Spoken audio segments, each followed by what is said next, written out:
Welcome to History Teller YT, where forgotten voices and untold stories come alive. Today, we embark on a journey across centuries into the heart of the Subanen people of Mindanao. Who are the Subanen? How did they live before Islam and Christianity arrived? What did their lands, laws, and rituals mean to them? And how did they survive colonization, migration, and modern challenges, yet still keep their identity alive? This is not just a timeline. This is a living memory of warriors and farmers, of Timues and Bay leaders, of rivers and forests that speak like ancestors.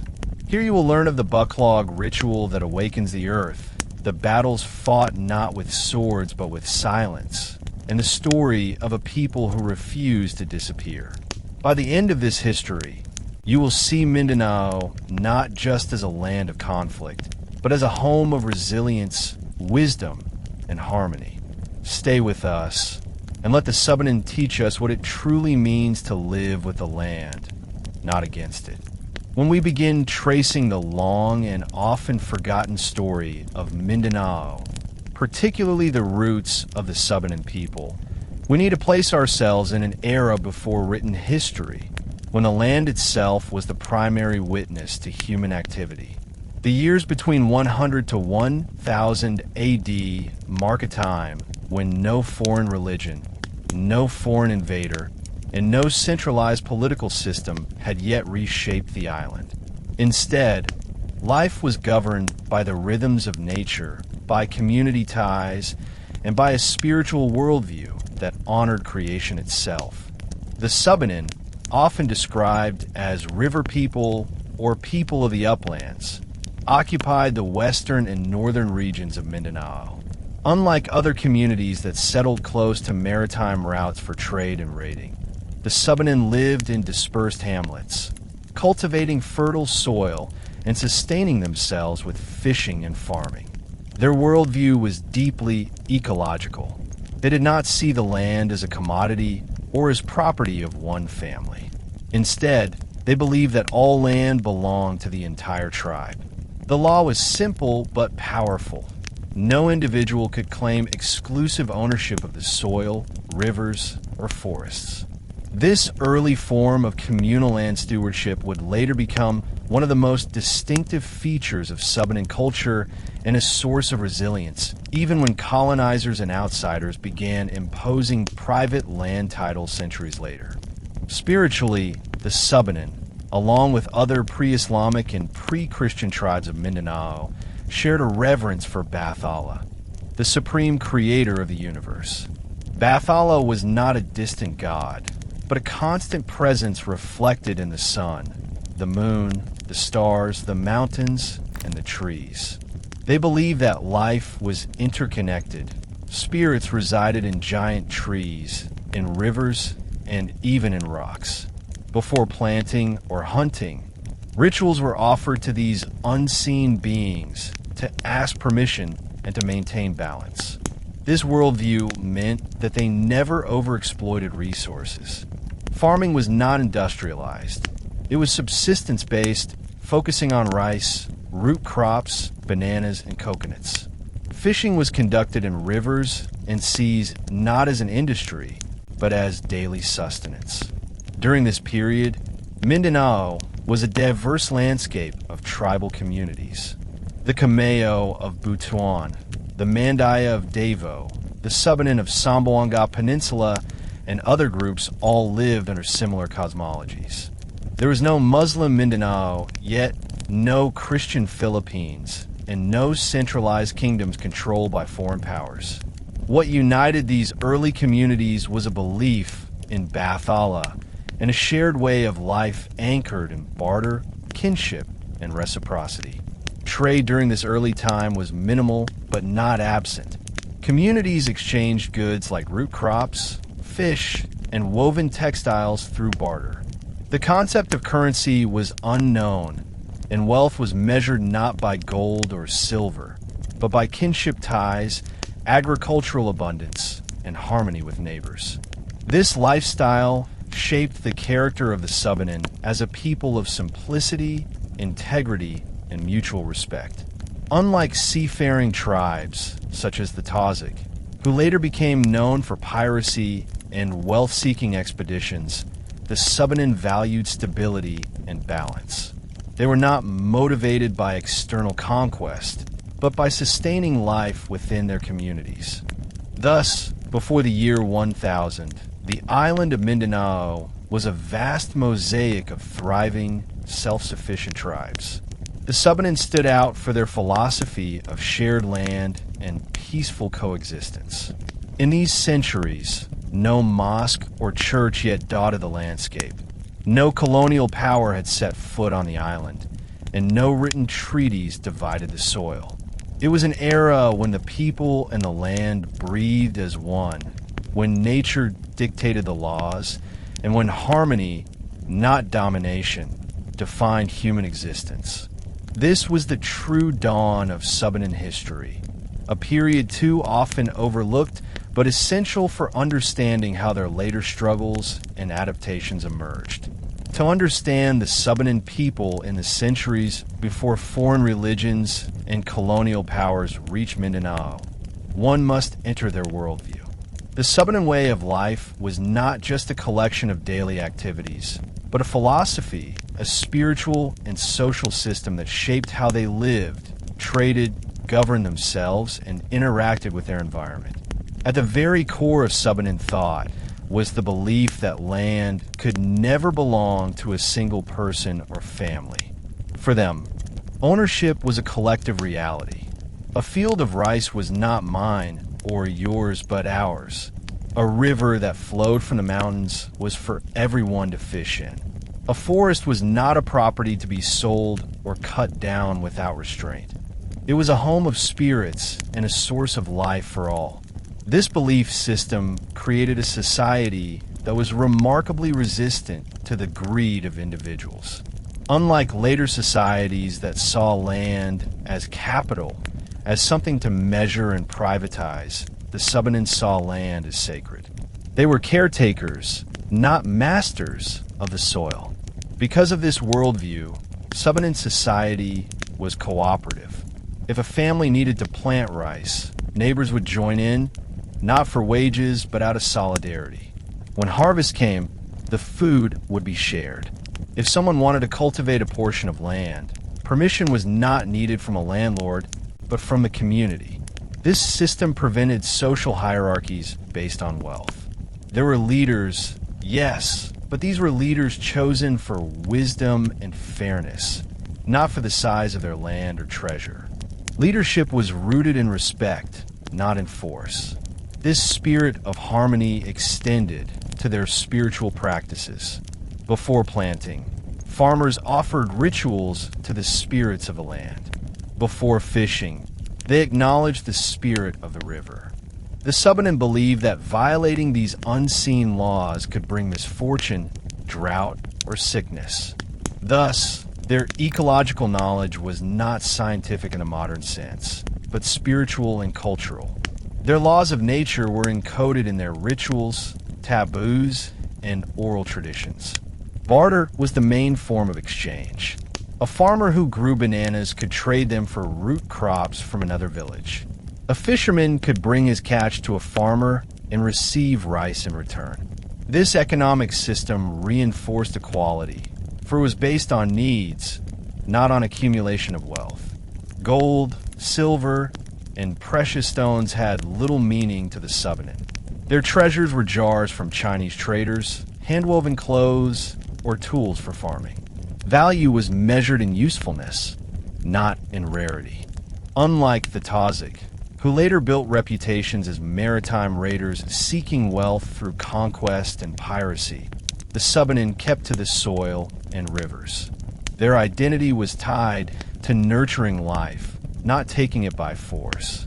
This difference in livelihood explains why the Subanen were less militarized and less known in the written accounts of colonizers.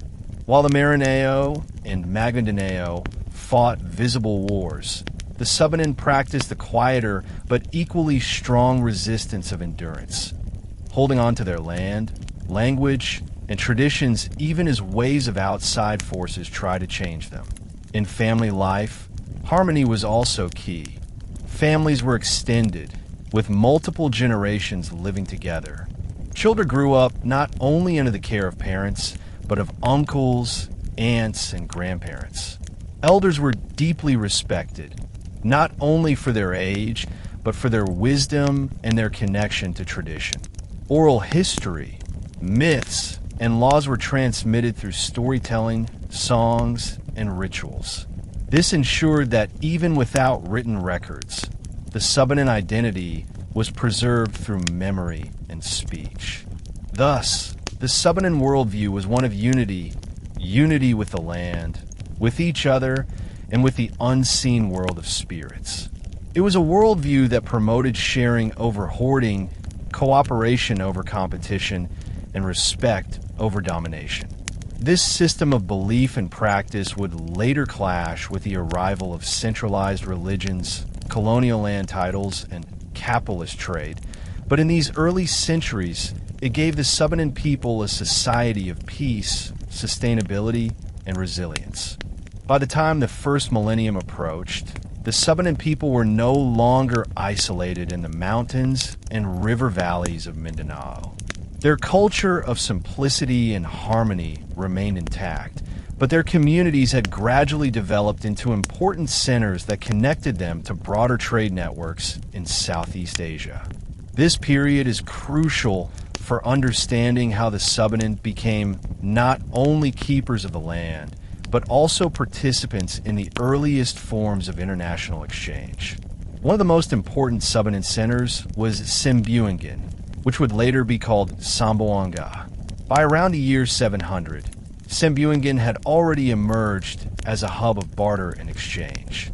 The Subanen brought their agricultural products, rice, bananas, coconuts, root crops, and woven items, to the port where traders from other islands and even from distant China arrived with their ships. The Chinese, long known for their expansive maritime trade, began to interact with the Subanen people, bringing porcelain jars, iron tools, and textiles in exchange for food supplies and forest products. For the Subanen, this was not a shift to a money-based economy. It was still barter. They offered what they had in surplus and received what they could use in return.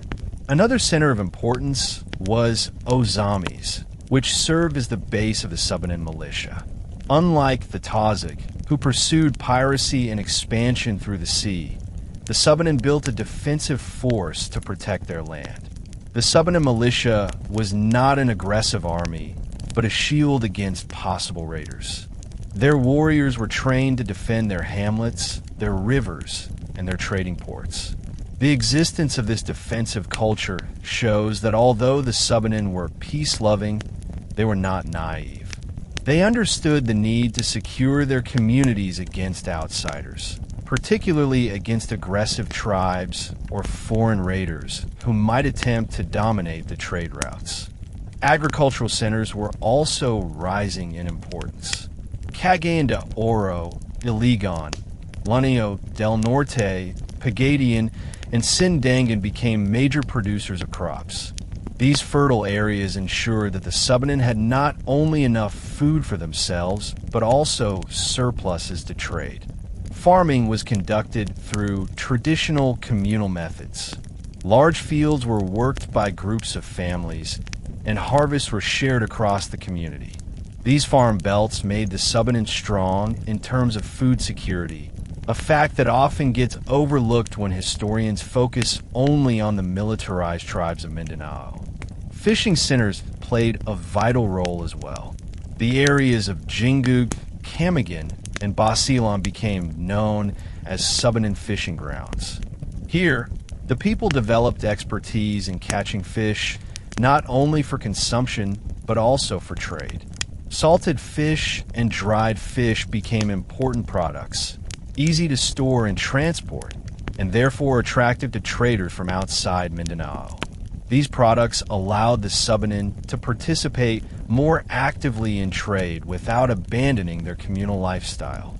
When Chinese traders arrived, they found two very different trading partners in Mindanao. From the Tazic, they received gold, silver, and sometimes slaves, products tied to conquest, raiding, and the accumulation of wealth. From the Subanen, however, they received food, wood, and handmade tools such as fire pistons and weaving products. In return, the Subanen received Chinese jars, which later became treasured heirlooms in many households. These jars were not simply containers. They were status symbols, signs of connection to a broader world. This difference in trade illustrates the two paths that tribes of Mindanao would take: the path of wealth through conquest and the path of sustainability through agriculture and barter. The Subanen chose the second. They became reliable partners in maintaining the food supply chain, while the Tazic became feared warriors and traders of precious metals. Both roles were important in shaping the economy of the region, but the Subanen path was quieter, more stable, and less recorded in colonial documents. Thus, by the end of the first millennium, the Subanen were firmly rooted in their land, yet open to exchanges with distant cultures. Their worldview of shared land and harmony had not been replaced, but expanded through contact with outsiders. They remained true to their farming and fishing heritage, yet they were also part of the regional network that tied Mindanao to the larger story of Southeast Asia. This balance between tradition and openness would define the Subanen character for centuries to come, even as new religions and colonial powers began to reshape the destiny of the archipelago. As the second millennium opened, Mindanao entered a new phase of its history. The period from the year 1000 onward saw the gradual rise of organized chiefdoms and early forms of kingdoms throughout the Philippine archipelago.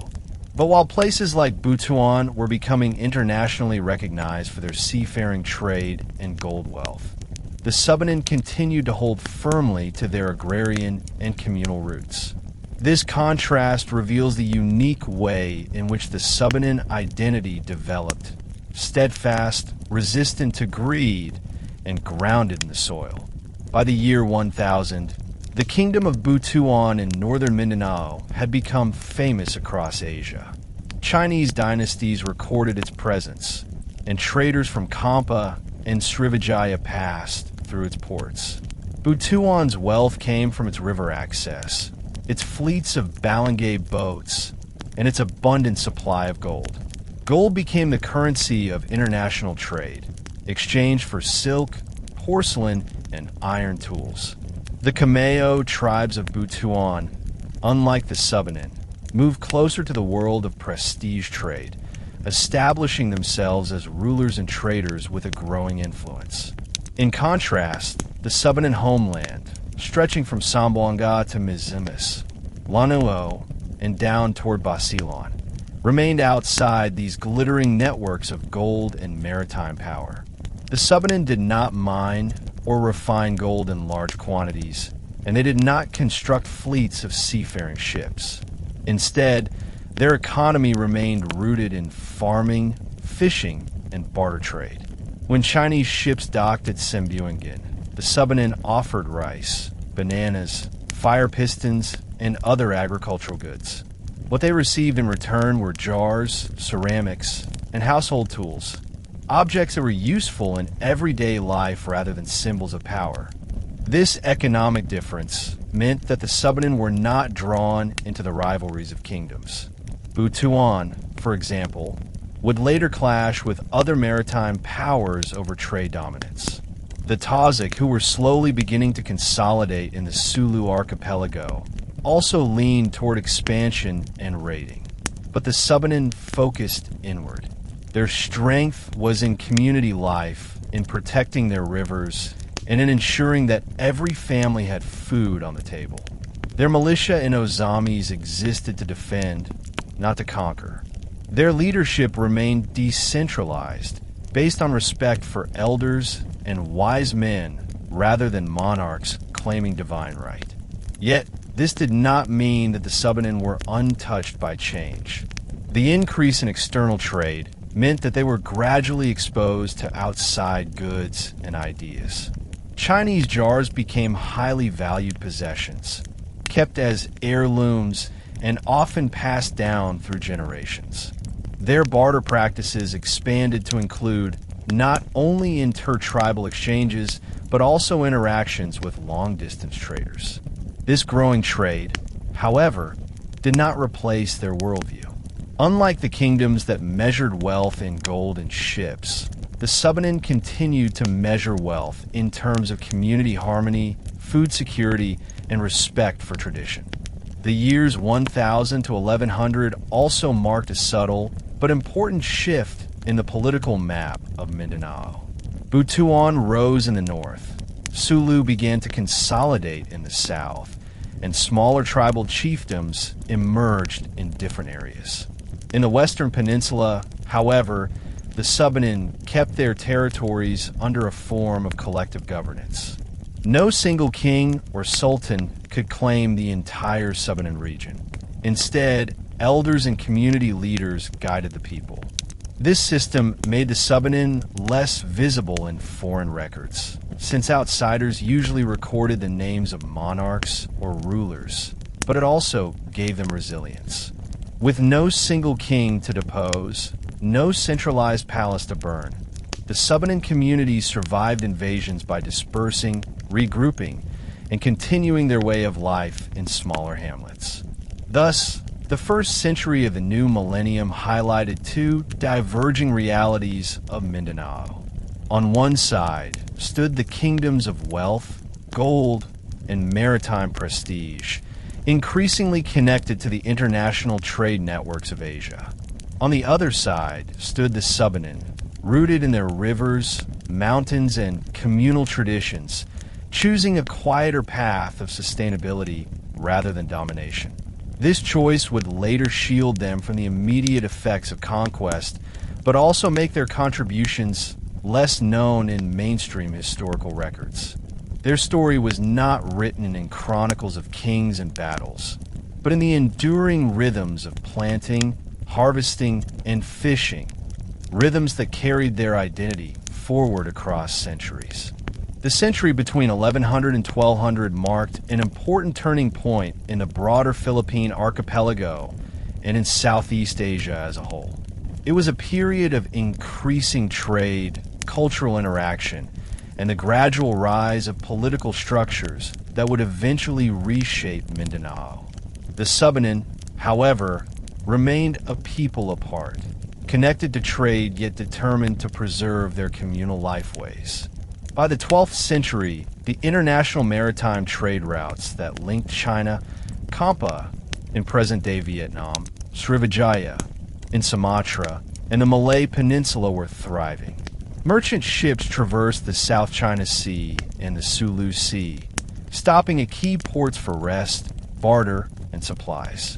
The Butuan Kingdom in the north of Mindanao continued to prosper, known for its balangay boats and its trade in gold and forest products. The Tazag in Sulu, although not yet fully Islamized, were beginning to establish their own identity as seafaring traders who could both barter and raid. Amidst this growing web of commerce, the Subanen of western and northern Mindanao held a distinct role. They were not maritime powers, but their land produced what maritime traders needed: food, fresh water, forest products, and simple but effective tools. The fertile valleys of Cagayan de Oro, Iligan, Lanao del Norte, and Sindangan produced abundant rice, bananas, and tubers. These surpluses were carried down to Simbungan, the Subanen trading port, where visiting merchants could replenish their supplies. In this way, the Subanen became the quiet backbone of regional trade, the providers of stability in a system often marked by rivalry and competition. One of the fascinating aspects of Subanen trade during this time was the continuation of barter as their dominant practice. While kingdoms like Butuan were using gold dust to weigh transactions, the Subanen preferred the simplicity of exchange. A farmer might trade a sack of rice for a Chinese jar, A fisherman might exchange dried fish for woven cloth. Bronze gongs and jars from Chinese merchants became valued possessions in Subanen households, not because of their monetary worth, but because of their utility and symbolic link to the outside world. These items often became heirlooms, displayed during rituals and passed from one generation to the next. Meanwhile, in Ozamis, the Subanen militia remained alert. The 12th century was not free of danger. Pirates from other islands sometimes raided coastal settlements, seeking slaves or goods. The Subanen response was defensive rather than offensive. Warriors were trained to protect their villages and ports, but they did not sail out to raid others. This defensive stance kept their communities relatively stable, but it also meant that they remained less feared and less documented than tribes like the Tausig. Still, it was precisely this balance of humility and vigilance that allowed the Subanen to endure. Politically, the 12th century saw the emergence of greater consolidation in the Visayas and Luzon. In the Central Islands, polities like the Kadachuan of Majayas and others were forming, while in Luzon, the Kingdom of Tanda was gaining recognition. In Mindanao, Butuan was at its peak, while Sulu and Maguindanao were laying the groundwork for future sultanates. The Subanen, however, did not create a single monarchy. Their system of leadership remained decentralized, rooted in councils of elders and community leaders. This system of governance was slower to adapt to foreign pressures, but it was deeply resilient. With no single ruler to overthrow, Subanen society could not easily be conquered by outsiders. It is also during this time that foreign influences began to creep closer to the Philippines. Traders from the Middle East and India, already connected to Southeast Asia, were moving along routes that would eventually introduce Islam. Though Islam did not reach the Philippines until the late 14th century, the 12th century laid the groundwork for those interactions. Subanen communities were not yet touched by these religious changes, but they were aware of foreign ships and foreign goods arriving more frequently. They continued to worship Bathala and the spirits of nature, performing rituals for planting, harvest, and healing. Their spirituality anchored them even as winds of change began to stir. In summary, the years 1100 to 1200 saw Mindanao becoming more integrated into the wider Asian world. Butuan shone brightly in international records. Sulu was preparing to become a maritime force, and Visayan and Tagalog polities were consolidating power. The Subanen, however, stayed true to their agricultural roots, their communal land systems, and their barter economy. They were not kings or raiders, but farmers, fishermen, and guardians of their rivers and forests. This quiet role, often overlooked in the grand narratives of history, was essential. Without the Subanen and tribes like them, the great maritime traders of Asia would have had no reliable food ports, no safe havens for resupply, and no enduring connection to the living heart of Mindanao. As the 12th century drew to a close, the Philippine archipelago was increasingly a crossroads of cultural and economic interaction. While the Subanen people remained rooted in their ancestral lifeways, the broader region was becoming more turbulent as the seeds of future conflicts and power struggles were being planted. This was the century when Mindanao began to reveal two different faces, one of peace and stability among the agricultural Subanen, and another of rising militarism and ambition among neighboring groups. By 1180, the kingdom of Butuan had reached the height of its prosperity. Historical records from China mention Butuan as a trading state that sent emissaries to the Chinese court. Its fleets of Balian boats demonstrated advanced maritime technology, and its leaders projected influence far beyond Mindanao. The Kameo tribes who ruled Butuan used their control of gold and river access to gain international recognition. In contrast, the Subanen, just a few days' journey westward, remained absent from foreign chronicles. They did not send emissaries to foreign courts, nor did they construct fleets of trading vessels. Their legacy was not one of grandeur, but of quiet endurance. At the same time, the Sulu archipelago was showing early signs of militarization. The Tazig, already practicing extensive seafaring, had begun to develop reputations as fierce traders and raiders. While not yet organized into a formal sultanate, they were preparing to become one of the dominant maritime powers of the centuries to follow. Their expeditions brought back gold, silver, and even slaves. This contrasted sharply with the Subanen, whose exchanges at Sembuingen were conducted peacefully and through barter. To the Tazig, wealth was measured in precious metals and plunder. To the Subanen, wealth was measured in jars, food, and the harmony of their people. The Subanen militia of Ozamis continued to function primarily as a defensive force. Small raids from seafaring groups were not uncommon during this time, and the Subanen had to remain vigilant. Yet their warriors never transformed into raiders themselves. Their duty was not conquest, but protection, guarding their farms, rivers, and fishing grounds. This defensive stance reveals much about Subanen values. They saw themselves as caretakers, not conquerors.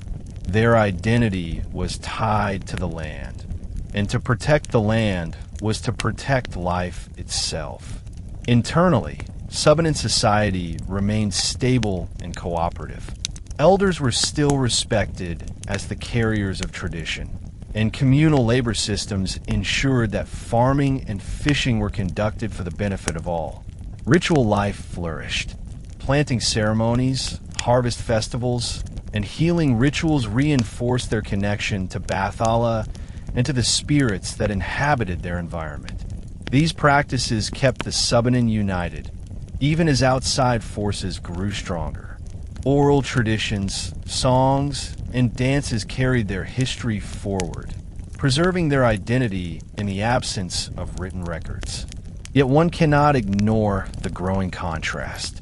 By the end of the 12th century, the Philippine Islands were no longer simply a collection of isolated tribes. Power blocks were forming. Kingdoms like Butuan, polities in the Visayas, and emerging centers in Luzon were increasingly tied to international trade networks. The Tazig were preparing for expansion, and Maguindanao was not far behind in consolidating influence. Against this backdrop, the Subanen appeared almost invisible, recorded neither in foreign chronicles nor in local epics of conquest. But invisibility did not mean insignificance. It meant survival. The Subanen had chosen a path of low visibility, one that shielded them from immediate conquest and rivalry. They did not attract the envy of powerful neighbors, for they did not boast fleets or gold mines. Instead, they quietly maintained their territories, trading food and goods to those who passed through their ports. Their resilience lay not in domination, but in endurance. While kingdoms rose and fell, the Subanen villages remained, guided by the same principles of shared land, communal labor, and respect for the unseen. Thus, as the year 1200 approached, Mindanao was a land of contrasts. Butuan glittered in foreign records. The Tazig sharpened their martial edge, and other regions consolidated political power. Yet in the rivers, mountains, and coastal plains of western and northern Mindanao, the Subanen people continued to live in balance. Their way of life was not yet threatened by foreign religions or colonial ambitions. They stood as a quiet reminder that history is not only made by kings and warriors, but also by communities who choose to live in harmony with the earth. The Subanen legacy during this period was not written in battles or treaties, but in the unbroken rhythm of planting, harvesting, fishing, and storytelling, a rhythm that would sustain them into the coming centuries of change. As the 13th century opened, the Philippine archipelago was entering one of its most dynamic phases. Trade routes across Asia were stronger than ever. Maritime kingdoms in the Malay world were expanding their reach, and the islands of the Philippines were no longer isolated at the edge of the map. Instead, they were increasingly recognized as vital waypoints for commerce, a mosaic of communities, each playing their part in the exchange of goods and ideas. Within this mosaic, the Subanen continued to live according to their ancestral rhythms, yet their world was slowly being shaped by forces from beyond their shores. By the early 1200s, Butuan's golden age had already begun to fade. Once the foremost trading kingdom of northern Mindanao, its power declined as newer maritime powers emerged in the Visayas and the Sulu archipelago. Still, Butuan left a legacy. Its fleets of Balangay boats proved that the people of the Philippines had long mastered seafaring. The Subanen, however, did not inherit this legacy of naval dominance. They remained people of the rivers and mountains, not of the deep seas. Their identity was tied to land, farming, and barter rather than to gold and expansive fleets. At this time, the Subanen economy continued to flourish in its own unique way. In Cagayan de Oro, Iligan, Lanao del Norte, and Sindangan, farms provided abundant rice and root crops. Fishermen in Jingug, Camiguin, and Basilan ensured a steady supply of dried and salted fish, which became valuable in barter. Sembuangin, their main port, remained active as a center of trade. Chinese ships continued to arrive, exchanging jars, ceramics, and textiles for agricultural goods.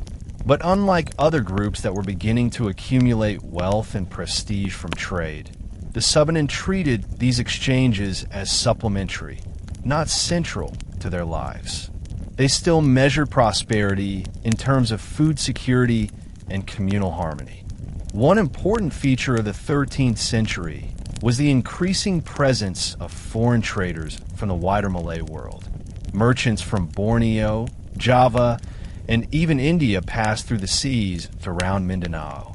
Some of them brought not only goods, but also ideas, including early notions of Islam and Hindu-Buddhist beliefs. Yet in this early period, these influences were still distant for the Subanen. Their spirituality remained rooted in Bathala and in the spirits of nature.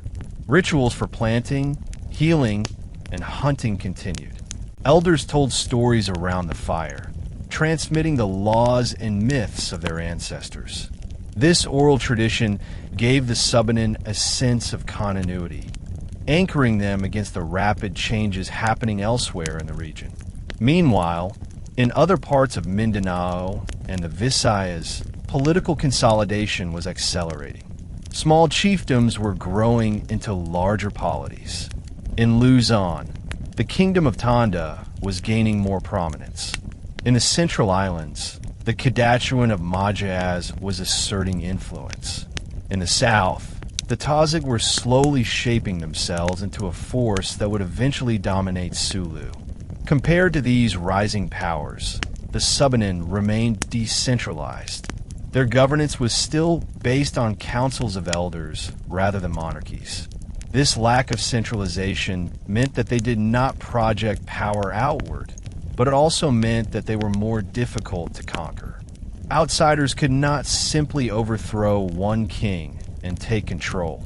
Instead, they faced a network of villages and communities bound together by custom and oral law. It is important to emphasize that during this time, Islam had not yet arrived in the Philippines. The famous Karim al-Makdum would only reach Sulu in 1380, more than a century later. Therefore, the Subanen and most other tribes of Mindanao remained animist in faith. They worshipped Bathala and revered nature. Their worldview had not yet been challenged by the great monotheistic religions. This is crucial for understanding their identity. The Subanen were part of a pre-Islamic, pre-Christian cultural layer of the Philippines, one that shaped the spiritual foundations of the archipelago long before foreign religions took root.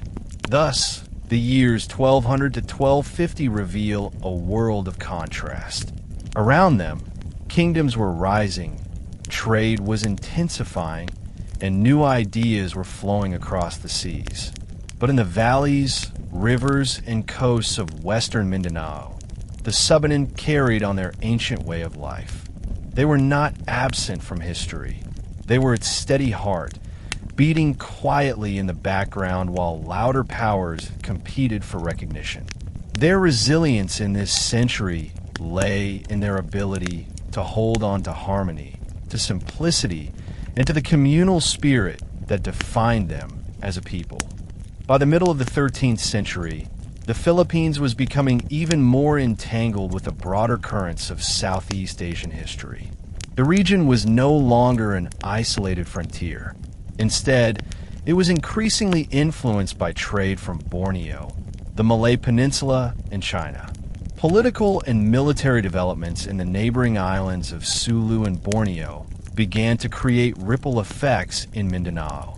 For the Subanen, this was a time when vigilance became as important as farming and fishing.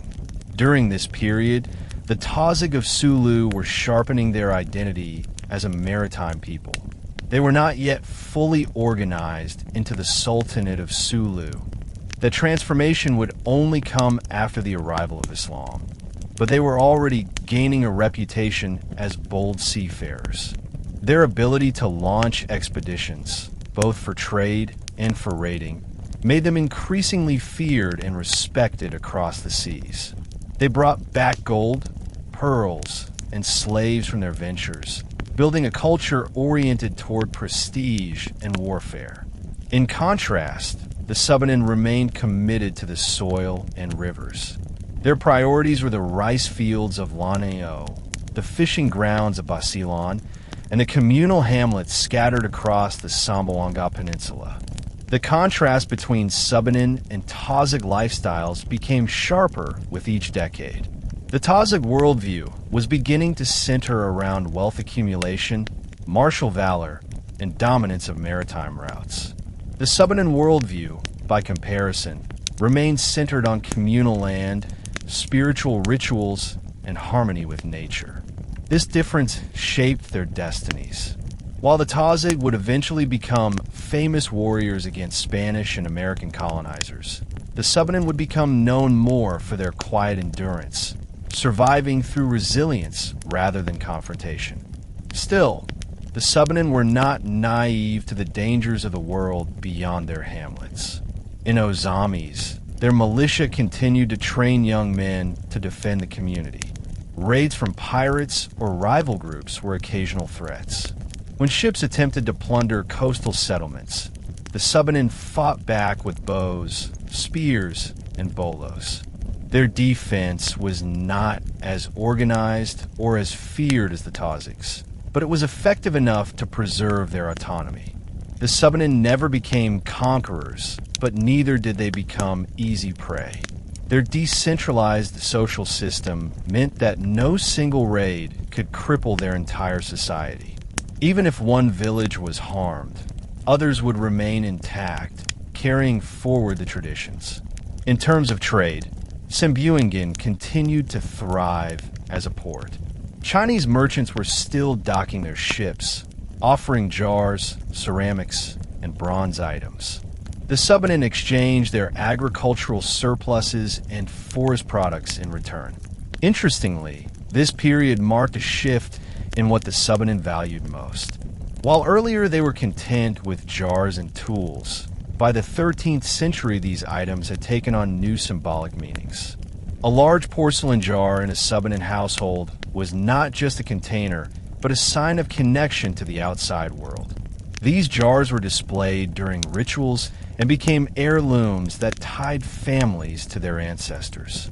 Trade, therefore, was not only economic, but also cultural, reinforcing Subanen identity rather than erasing it. The mid-13th century also saw growing foreign cultural influences trickling through. Traders from Java and Sumatra brought with them traces of Hindu-Buddhist culture. Indianized kingdoms like Majapahit were expanding in the region, and their influence was felt in art, ritual, and political thought. While these influences left a stronger mark on the Visayas and Luzon, the Subanen remained relatively untouched. Their oral traditions, spiritual practices, and communal worldview shielded them from outside ideologies. They absorbed useful goods, but did not abandon their beliefs in Bathala and the spirits of nature. This period also reveals the Subanen strategy of survival, staying out of the spotlight. Unlike the Bichanans, who sought recognition from foreign powers, or the Tazig, who gained fame through raids, the Subanen maintained a lower profile. Their society was not built on displays of power, but on quiet continuity. This invisibility protected them. They were not seen as rivals, and therefore not immediately targeted by stronger groups. They endured because they did not provoke envy or competition. By 1280, the world around them was changing quickly. Trade networks were more intense. Maritime powers were stronger, and foreign ideas were spreading across the seas. Yet in the valleys of Cagayan de Oro, the mountains of Lanuo, and the coasts of Zamboanga, the Subanen continued to live much as their ancestors had. Their identity was intact: communal, spiritual, agrarian, and resilient. They had not yet faced the massive disruptions of Islam or Christianity. That storm was still a century away. For now, their challenge was to maintain harmony amidst neighbors who were beginning to measure strength in terms of conquest and treasure. As the 13th century reached its closing decades, the Philippine archipelago was standing at the threshold of transformation. Trade was at its peak, regional polities were expanding, and cultural ideas from the wider Southeast Asian world were spreading faster than ever before. For the Subanen, this period was both a continuation of their ancient way of life and a moment of subtle preparation for the storms that lay ahead. The years between 1280 and 1300 may appear calm on the surface, but beneath, the forces that would reshape Mindanao were already gathering strength. During these decades, the Tazig and the Sulu archipelago were becoming more aggressive in their maritime ventures. Their ships ventured further into surrounding seas, not only for trade, but also for raiding. The reputation of Sulu as a warrior society was taking shape, and the Tazig were increasingly known as a people unafraid of confrontation. Their expeditions brought back gold, silver, slaves, and prestige items, enriching their elites and laying the foundation for the sultanate that would arise in the following century. For the Subanen, this militarization of the seas meant that vigilance was more important than ever. Coastal Subanen communities, particularly around Balian and Zamboanga, were careful to fortify their villages, relying on their militia traditions to ward off potential raids. The Maguindanao tribes of Central Mindanao were also consolidating during this period. Like the Tazig, they were moving towards stronger political organization. Their fertile floodplains along the Pulangi River gave them agricultural surplus, which supported more complex leadership structures. While the Maguindanao had not yet embraced Islam, their growing cohesion meant that Mindanao was developing multiple centers of emerging power. Once again, the Subanen stood apart from these processes.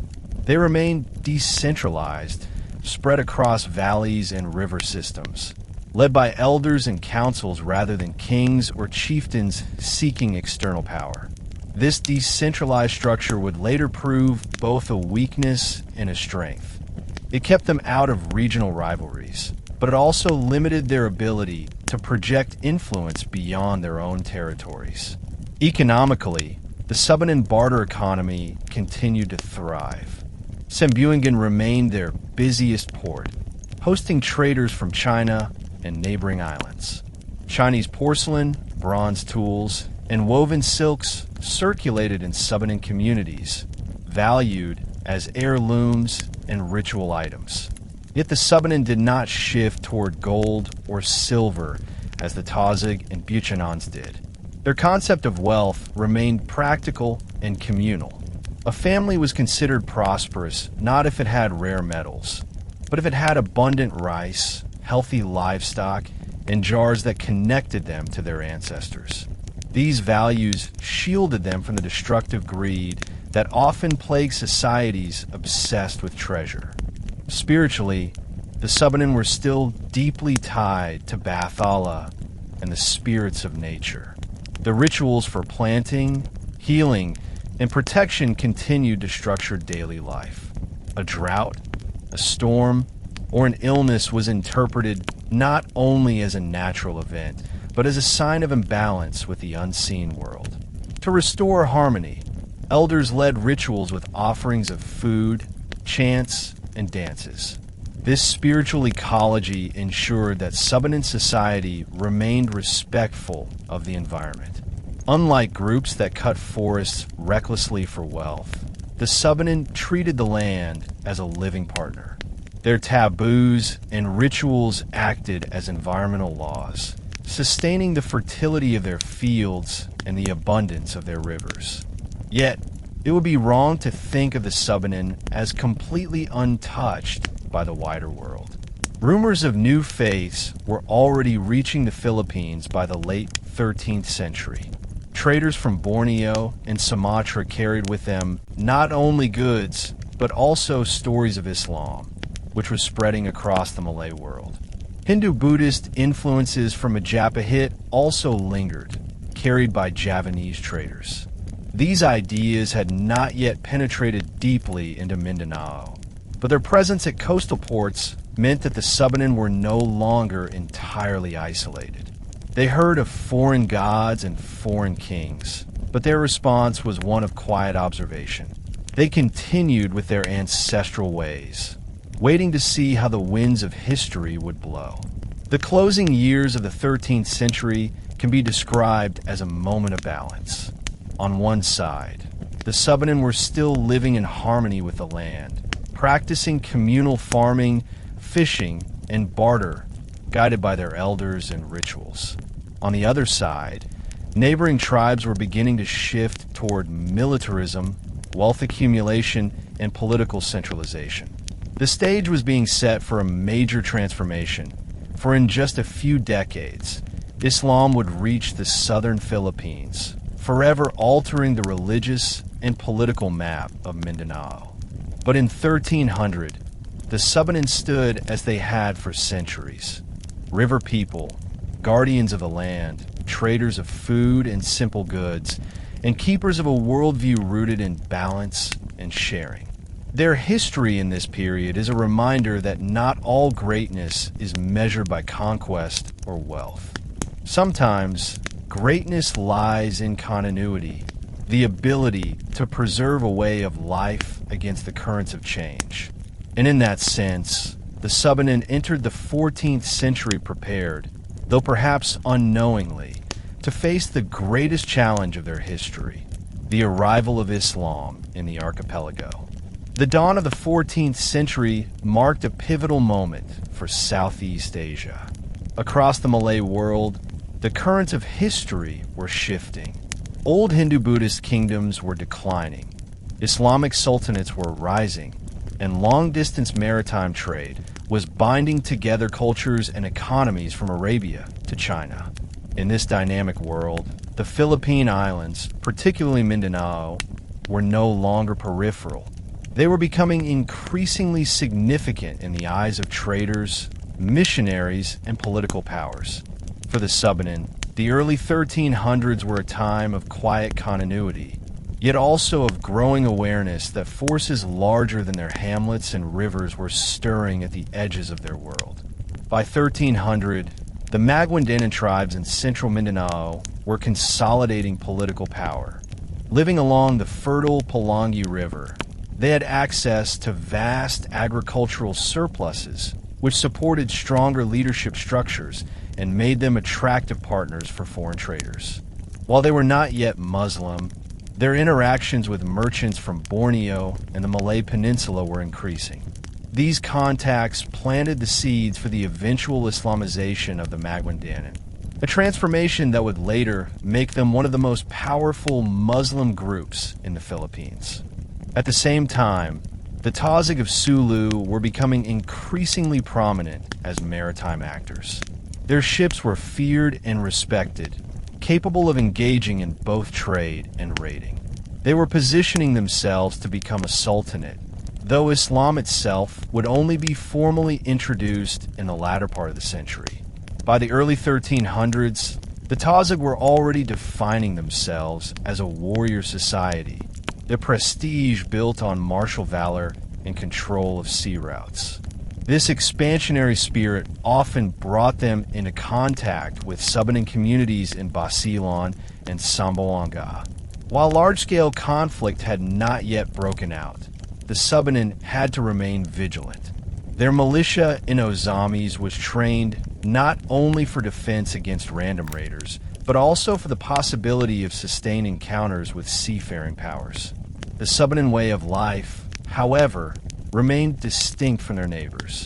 They continued to farm the fertile valleys of Cagayan de Oro, Iligan, and Pagadian. Fishing grounds in Jingug, Camaguan, and Basilan supplied them with food and trade goods. Their economy was still based on barter rather than on gold or currency. Chinese traders continued to dock at Sembuangan, bringing porcelain, iron tools, and woven goods in exchange for agricultural surpluses.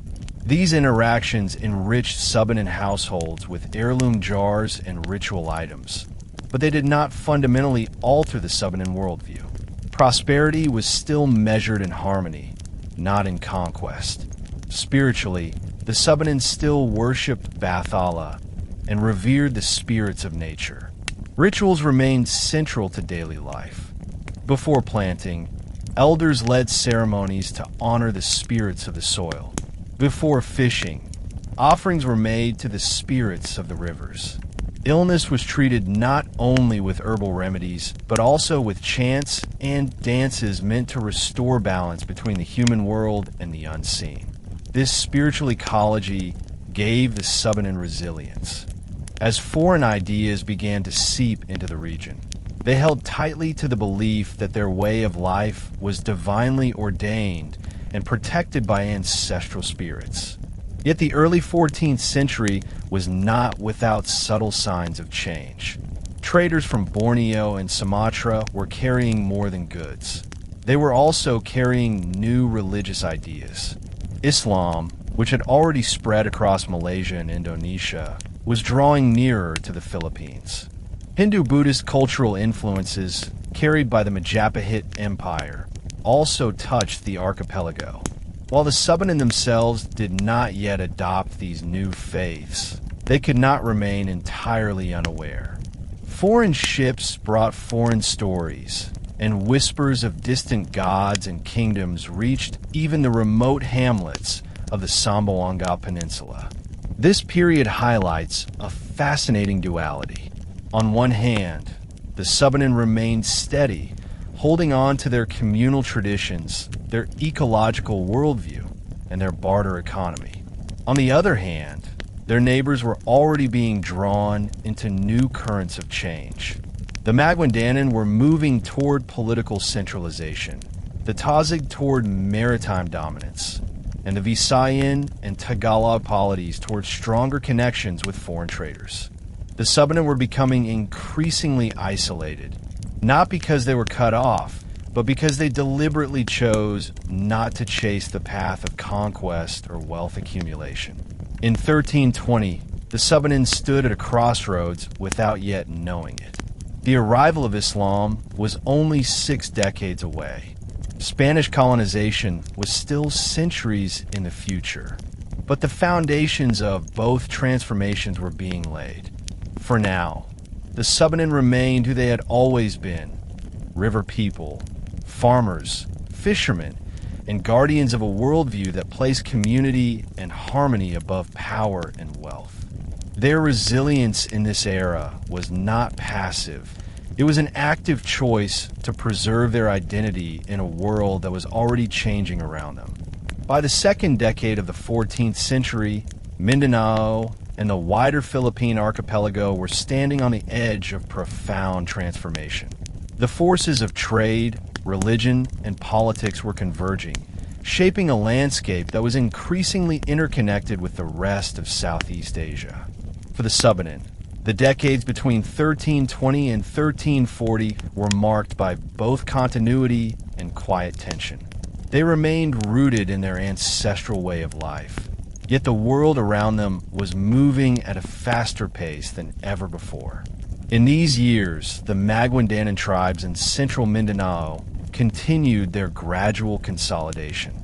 Their fertile Pulangi River Valley supported rice surpluses that sustained a growing population and gave rise to stronger leadership structures.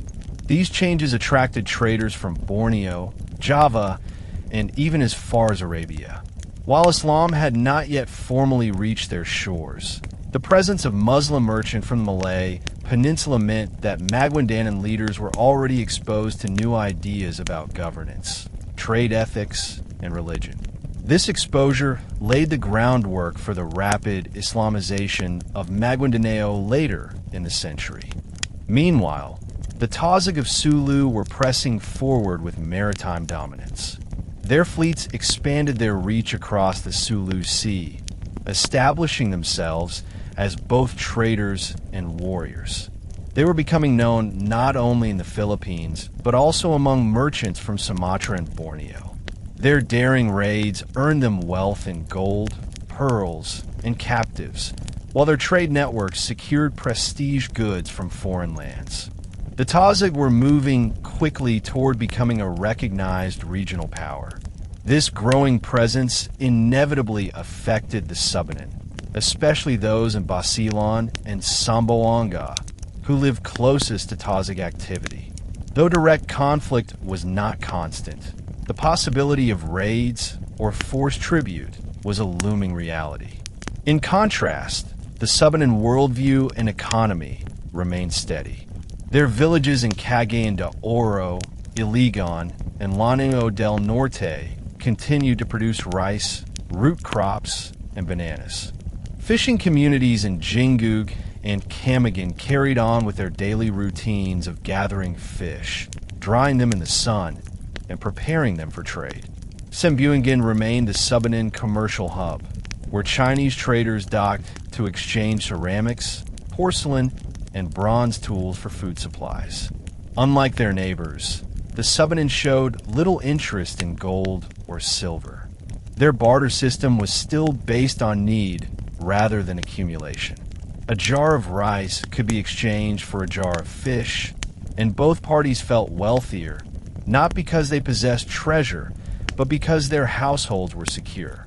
The spiritual life of the Subanen also persisted without disruption. They continued to worship Bathala, the supreme creator, and to revere the spirits of the land, rivers, and forests. Ritual specialists, elders who carried knowledge of chants, offerings, and taboos, remained central to their community life. These rituals not only reinforced their bond with nature, but also acted as a form of law, ensuring that no one overexploited resources. A forest could not be cleared without permission from spirits. A river could not be fished recklessly. This spiritual ecology ensured sustainability and bound the Subanen together under a shared moral code. Yet subtle changes were undeniable. Foreign ideas were filtering in through trade networks. Merchants from Sumatra, Java, and Borneo carried stories of distant kingdoms and new faiths. The Majapahit Empire, rising to dominance in Java, cast a cultural influence across the seas. Traders brought with them not only goods, but also tales of rulers who claimed divine sanction and faiths that preached allegiance to one God. While the Subanen did not adopt these ideas, They heard them. They became part of the cultural horizon that surrounded Subanen life, like distant thunderclouds on the edge of a quiet valley. The Subanen response to these growing pressures was neither denial nor full adoption, but quiet endurance. Their strength lay in their decentralization. Unlike the Maguindanao or Tausig, they had no kings or sultans who could be persuaded, converted, or dethroned. Their leaders were many, spread across valleys and rivers, chosen for wisdom rather than wealth. This meant that change came slowly, almost imperceptibly.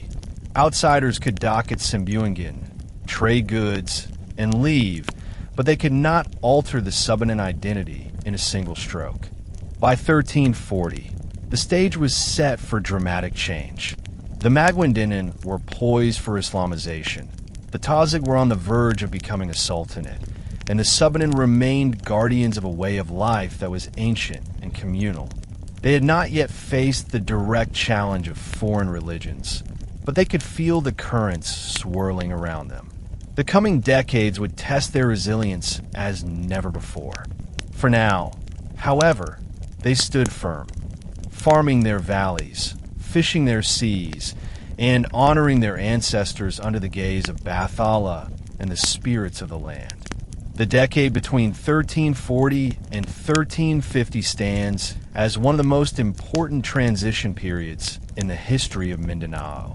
It was a time when the archipelago remained rooted in its ancestral traditions, yet was surrounded by currents of change sweeping across Southeast Asia. These years can be described as a calm before the storm. For while the Subanen and their neighbors still lived largely according to pre-Islamic and pre-Christian practices, the introduction of new faiths was imminent. By 1340, the Maguindanao people in central Mindanao had grown into a more cohesive community. Their fertile Pulangi River basin provided abundant rice harvests, which supported larger populations and gave rise to leaders with increasing influence. Through trade with Bornean and Malay merchants, the Maguindanao were already hearing more stories of Islam, governance under sultans, and the concept of law shaped by religion. They were not yet Muslim, but the soil was prepared. When the first Muslim missionaries finally arrived in Mindanao later in the century, the Maguindanao would be among the first to embrace the new faith, precisely because their political and economic structures were ready for centralization and external alliances. Meanwhile, the Tausig of Sulu were already asserting their dominance across the seas. Their fleets traveled widely, engaging in both trade and raids. They had built reputations as formidable warriors and were accumulating the wealth needed to transform their society into a sultanate. For the Tausig, the years before 1350 were ones of preparation. The martial culture was deeply rooted, and the Tausig elites were looking for ideological frameworks that could legitimize and expand their authority. Islam, when it arrived, would give them the unifying structure they needed. The Subanen, however, remained outside these political and religious currents. In the valleys of Cagayan de Oro, Iligan, and Lanio del Norte, they continued to cultivate rice, root crops, and bananas. In Basilan and Camiguin, fishermen dried and salted their catch for trade. At Simbuingin, Chinese traders still docked their ships, bringing porcelain, bronze, and woven cloth in exchange for agricultural surpluses. For the Subanen, wealth was measured not in gold or conquest, but in jars, food, and communal security. Their barter system persisted, and their worldview of shared land ensured that no single family monopolized resources. Spiritually, the Subanen were still guided by Bathala and the spirits of nature. Ritual life remained vibrant. The planting season was opened with ceremonies to honor the soil, and harvest festivals brought the community together in song and dance. Shamans or ritual specialists acted as intermediaries between the human world and the spirit world. Illnesses were treated not only with herbs but with chants, offerings, and ritual performances. The unseen world was as real as the physical one, and maintaining balance between the two was essential for survival. But the winds of change were unmistakable. By the mid-14th century, Muslim merchants from Arabia and India had firmly established themselves in ports across Southeast Asia. The Sultanate of Malacca had not yet risen, but the influence of Islam was spreading across Sumatra, Borneo, and the Malay Peninsula. Traders carried not only goods, but also the teachings of Islam. Stories of a single, all-powerful God, of prophets, and of holy scriptures reached the shores of the Philippines through whispered conversations and occasional encounters. For the Subanen, these ideas were distant and unfamiliar, but they were no longer entirely absent. At the same time, the Majapahit Empire in Java was at its height, extending influence across the seas. Hindu-Buddhist cultural elements, ritual symbols, governance styles, and artistic traditions were part of the maritime exchange. Some of these influences reached the Visayas and Luzon more directly, while the Subanen remained somewhat shielded by their location and their decentralized way of life. Yet even they were not immune. Foreign goods carried foreign symbols, and each jar, each woven cloth, each bronze gong carried traces of outside cultures. The decade before 1350, therefore, represents a critical balance point. The Subanen still lived as they had for centuries, communal, agrarian, spiritual, and resilient. Their elders still told stories by firelight. Their rituals still honored Bathala, and their barter economy still sustained them. Yet beyond their rivers and mountains, forces were gathering that would soon transform the island of Mindanao forever. The Maguindanan were ready for Islam. The Tazig were preparing for a sultanate, and even distant Manila and the Visayas were becoming more entangled in foreign trade and influence. For the Subanen, the years 1340 to 1350 were a moment of quiet before history's turning point. They had not yet faced the missionaries who would bring Islam. They had not yet encountered the Spanish who would bring Christianity. But both were on their way. The Subanen response would not be conquest or expansion, but continuity, holding fast to the communal harmony that had sustained them for generations. In the face of sweeping change, they would choose to endure. The middle of the 14th century marked a period of profound change in Southeast Asia. Across the region, old systems were breaking down and new religious and political orders were rising. For the first time, the Philippine archipelago, long a mosaic of animist and nature-revering tribes, was about to encounter a transformative faith that would alter the destiny of Mindanao forever. Between 1350 and 1360, the world of the Subanen and their neighbors was still rooted in ancient traditions, but the signs of imminent change could be felt in every trade wind, every foreign ship that docked at a coastal port, and every whispered story of distant gods carried across the seas. By 1350, the Majapahit Empire in Java had reached its height, extending influence over large portions of maritime Southeast Asia. Majapahit's cultural and political systems were infused with Hindu-Buddhist traditions, which left their marks on many neighboring islands. Through trade, fragments of these influences filtered into the Philippines, while Visayan and Tagalog polities absorbed some of these symbols and governance models. The Subanen remained largely insulated. Their decentralized system of councils and elders kept them outside the orbit of foreign ideologies. Still, the goods arriving in Sambingin, bronze gongs, jars, and woven cloth, carried with them traces of the wider cultural currents. The Tazig of Sulu, meanwhile, were becoming increasingly powerful as a maritime society. Their fleets expanded, their raiding intensified, and their networks with Bornean and Malay traders deepened. Although not yet formally Muslim, the Tazig elites were already in close contact with merchants who practiced Islam. These merchants offered not only goods, but also teachings, stories of a single God, of a prophet named Muhammad, and of a sacred scripture called the Quran. The Tazig, with their hunger for prestige and legitimacy, were particularly receptive. They were preparing for a transformation that would soon reshape their identity into one of the first Islamic sultanates in the Philippines. In central Mindanao, the Maguindanan tribes were also shifting. Their fertile Pulangi River Valley remained a rich agricultural zone, capable of supporting larger populations and more centralized leadership. By this period, they were already hearing about Islam through trade and contact with Malay and Arab merchants. The groundwork was being laid for the later emergence of the Sultanate of Maguindanao, which would become one of the most powerful Muslim polities in the archipelago.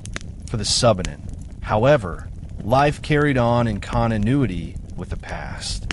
Their communities along the rivers, valleys, and coastal zones of northern and western Mindanao were still guided by their ancient laws of shared land and communal harmony. Farming and fishing remained their lifeblood. Rice, bananas, and root crops sustained their families, while dried fish from Jingug and Camagan continued to be staples for barter. Sembuingin, their central port, was still busy with foreign traders. Chinese porcelain jars and bronze tools remained prized possessions, but they were incorporated into Subanen life without altering its fundamental worldview.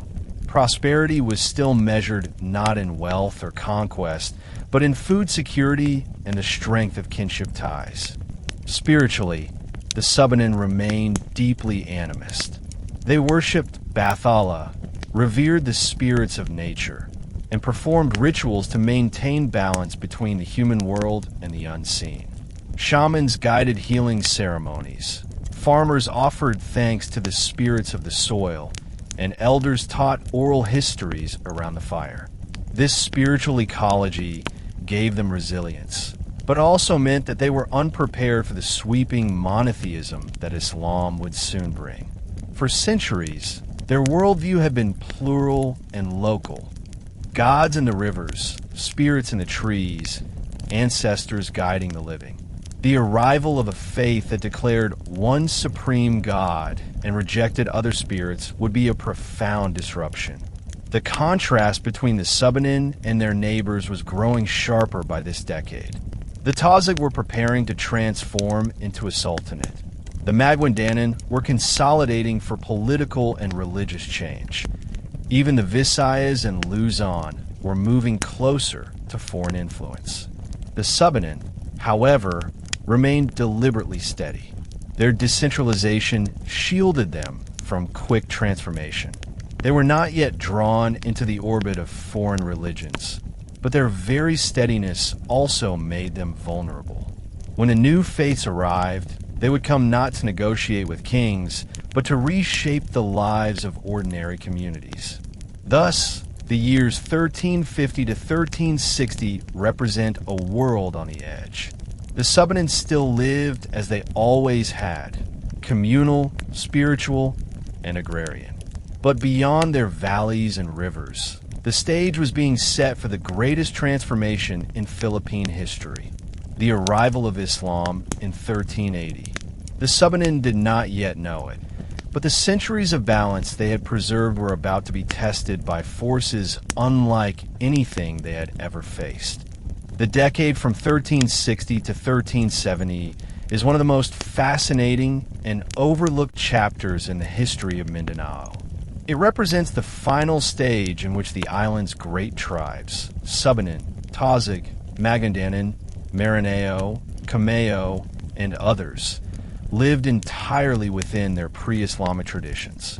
While outside forces were drawing nearer, the ancestral faiths, worldviews, and social systems still held firm. For the Subanen in particular, this was the last moment of unchallenged continuity, before the tide of Islam would arrive in 1380 and gradually reshape the religious and political landscape of the entire southern Philippines. By 1360, the Tazig of Sulu had become the most dynamic maritime people in the region. Their fleets traveled fearlessly across the Sulu Sea, raiding and trading in equal measure. Their reputation as warriors was already well established, and their leaders were beginning to think in terms of unification and centralized authority. Arab and Malay merchants who practiced Islam had been visiting Sulu for decades, and though the Tazig were not yet Muslim, they were clearly preparing for a transformation. The idea of adopting a new religion that could strengthen unity and legitimize power was becoming more attractive to their elites. Within 2 decades, Karim al-Maktoum would arrive to provide precisely that framework. The Maguindanao tribes in central Mindanao were experiencing a similar process, though from a different angle. Living along the fertile Pulangi River Valley, their societies were increasingly structured around surplus agriculture and a centralized leadership. This made them natural candidates for embracing Islam, which offered not only religious teachings but also a political model of governance under a sultan. By the 1360s, Maguindanan leaders were already in contact with Muslim traders and had been exposed to stories of distant kingdoms where rulers claimed both political and spiritual authority. They were still worshiping their ancestral gods, but the seeds of change were firmly planted. For the Subanen, however, the world remained strikingly familiar. Their communities in Cagayan de Oro, Iligan, Pagadian, Sindangan, Basilan, and Camiguin continued to live by their ancient laws of communal land and spiritual harmony.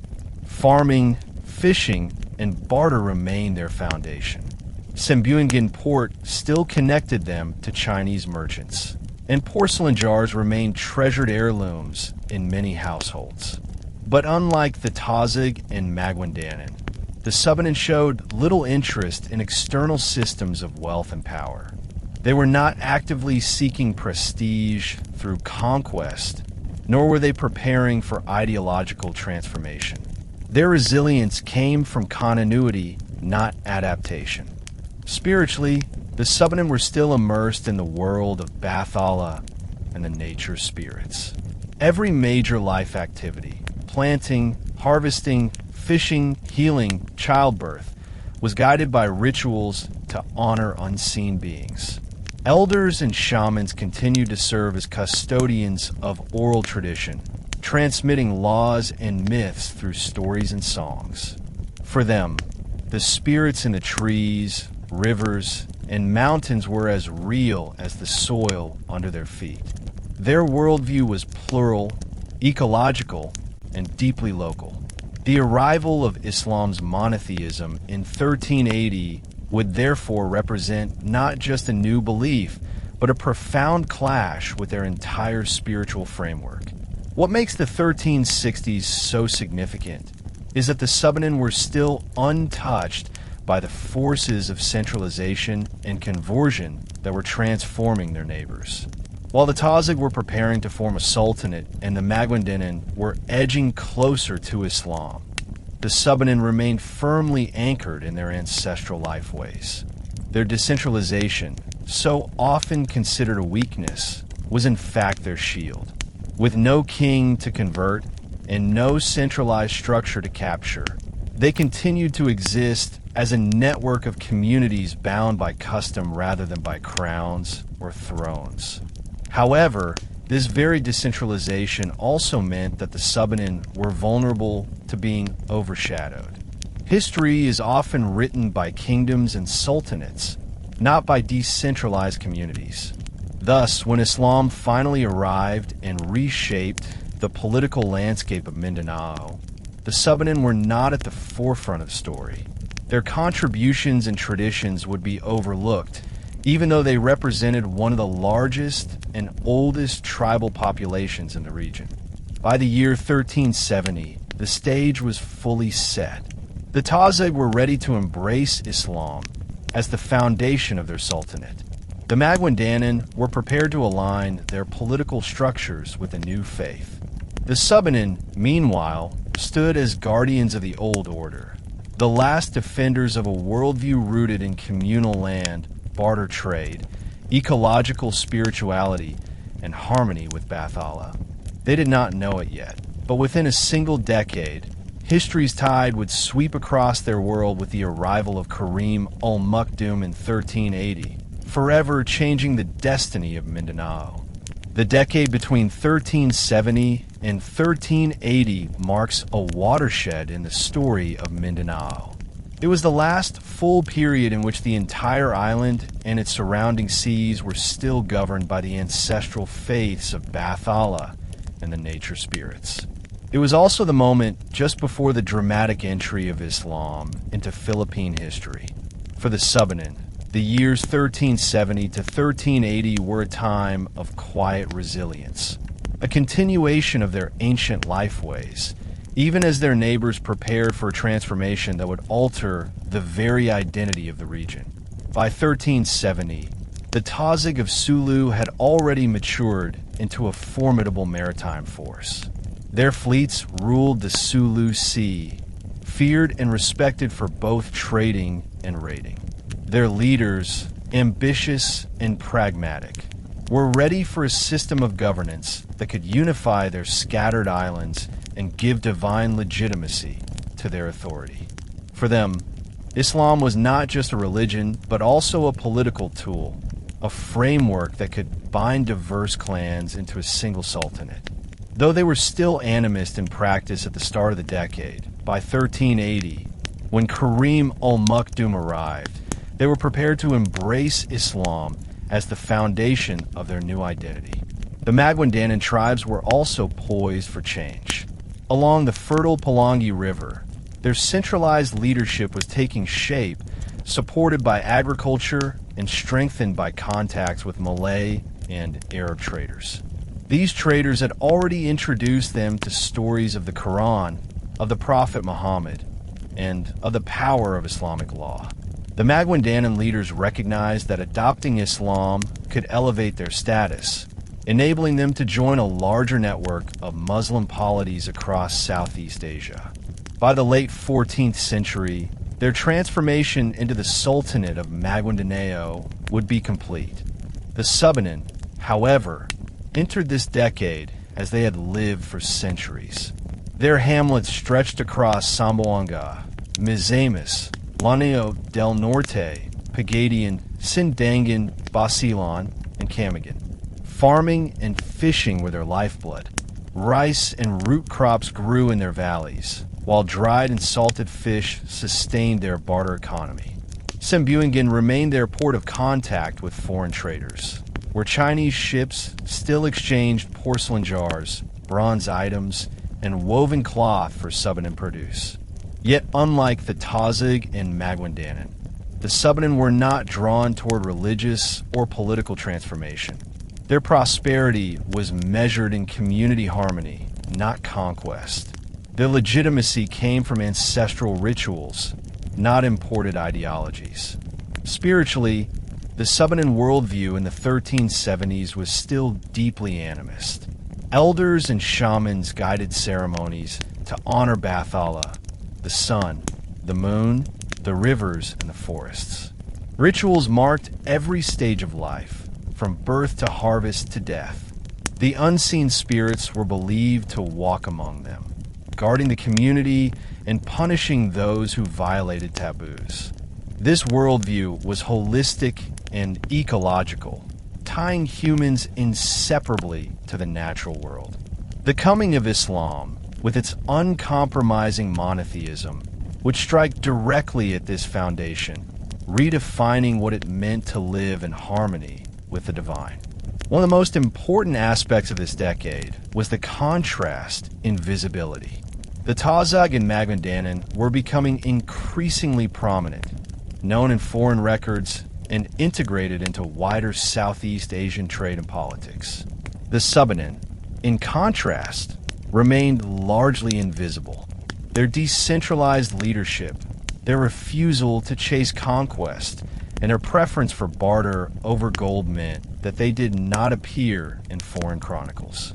This invisibility, however, was both a blessing and a curse.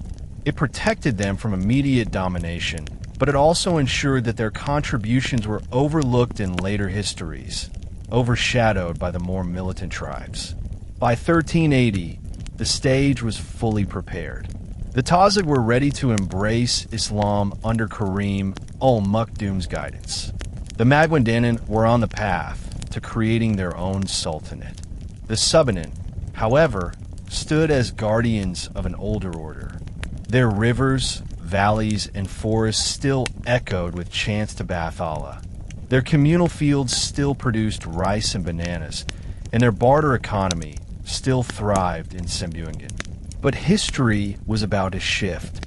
The arrival of Islam would not immediately convert the Subanen, but it would reshape the political and cultural balance of Mindanao. Over the centuries that followed, the Subanen would find themselves living in the shadow of Islamic sultanates, their traditions marginalized but never extinguished.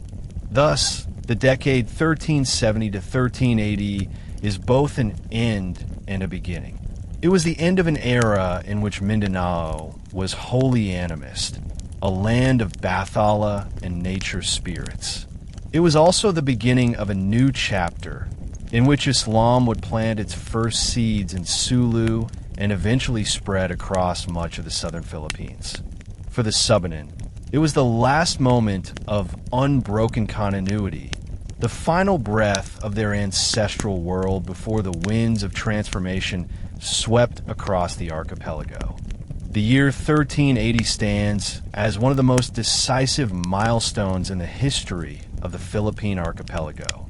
It was in this year that Karim al-Maktoum, an Arab missionary from the Middle East, arrived in the Sulu archipelago to introduce Islam. For centuries, the islands have been governed by animist traditions, beliefs in Bathala, reverence for nature, and rituals guided by shamans and elders. Now, for the first time, a global monotheistic religion entered the scene, carrying with it not only spiritual teachings, but also political structures and cultural transformations that would permanently reshape Mindanao. Karim al-Maktoum's mission was not an isolated event. For decades before his arrival, Muslim traders from Borneo, Sumatra, and Arabia had been visiting the Philippines. They brought with them not only goods, but also the teachings of Islam. These ideas had already circulated among the Tazig and Maguindanao, but they had not yet been formally embraced as a faith. Maktoum's arrival in Sulu provided a catalyst. His preaching offered the Tazig a way to unify their warrior clans under a single religious banner, while also connecting them to the broader network of Muslim sultanates in Southeast Asia. The Tazig response to Islam was immediate and pragmatic. Their leaders saw in it not only a spiritual truth, but also a system of legitimacy. Islam gave them the concept of a sultan, a ruler who embodied both political authority and religious leadership. This was exactly what the Tazig needed to transform their decentralized warrior society into a centralized sultanate.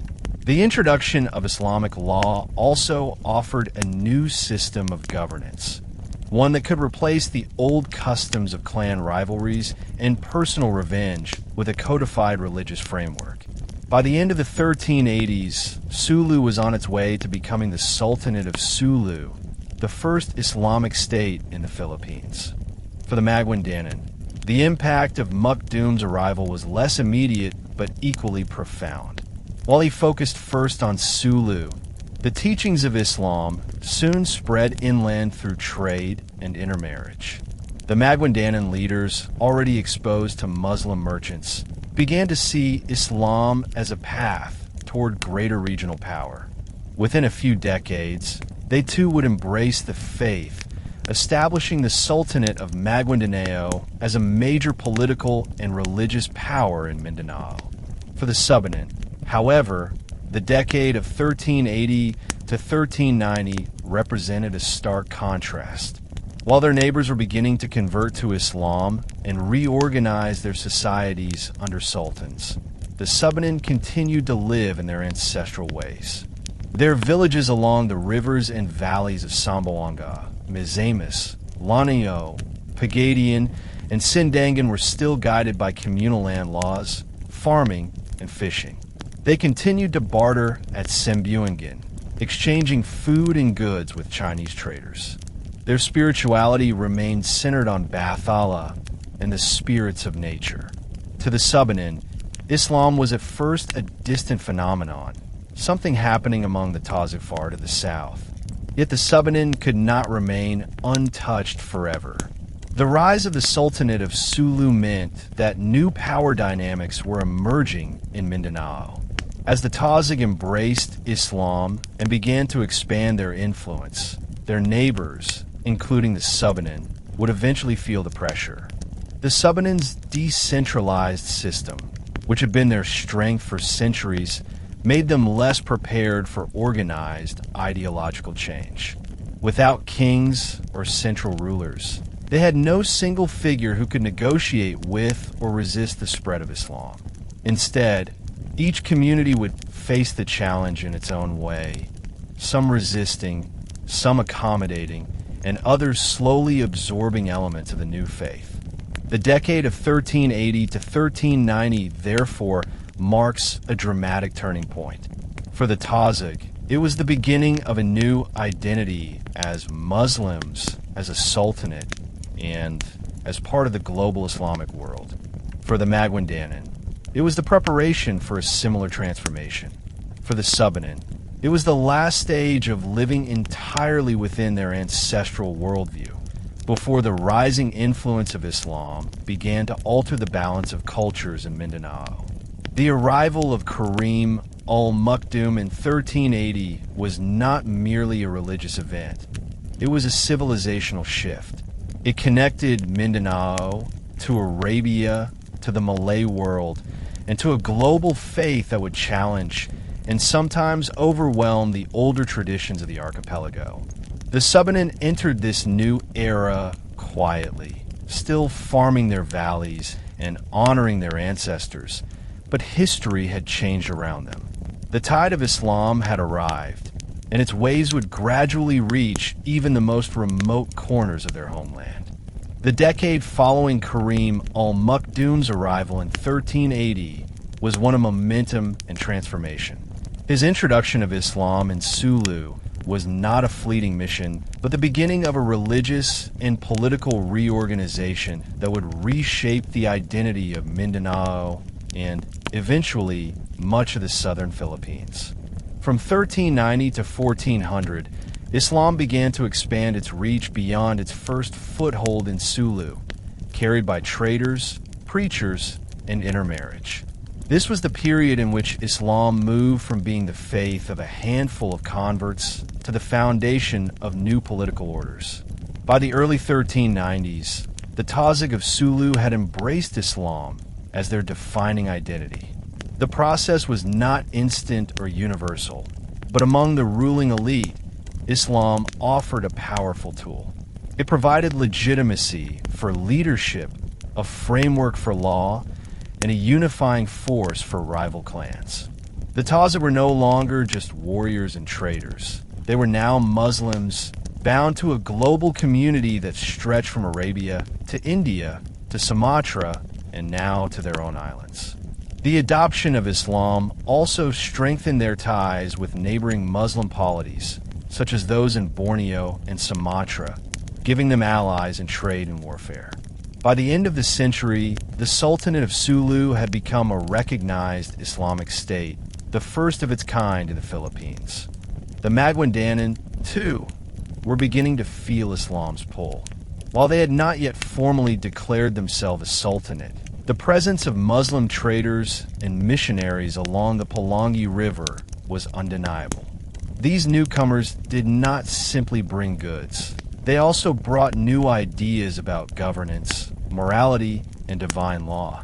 For Maguindanan leaders, Islam was attractive because it provided a system that could elevate them from tribal chieftains to to rulers recognized by the wider Muslim world.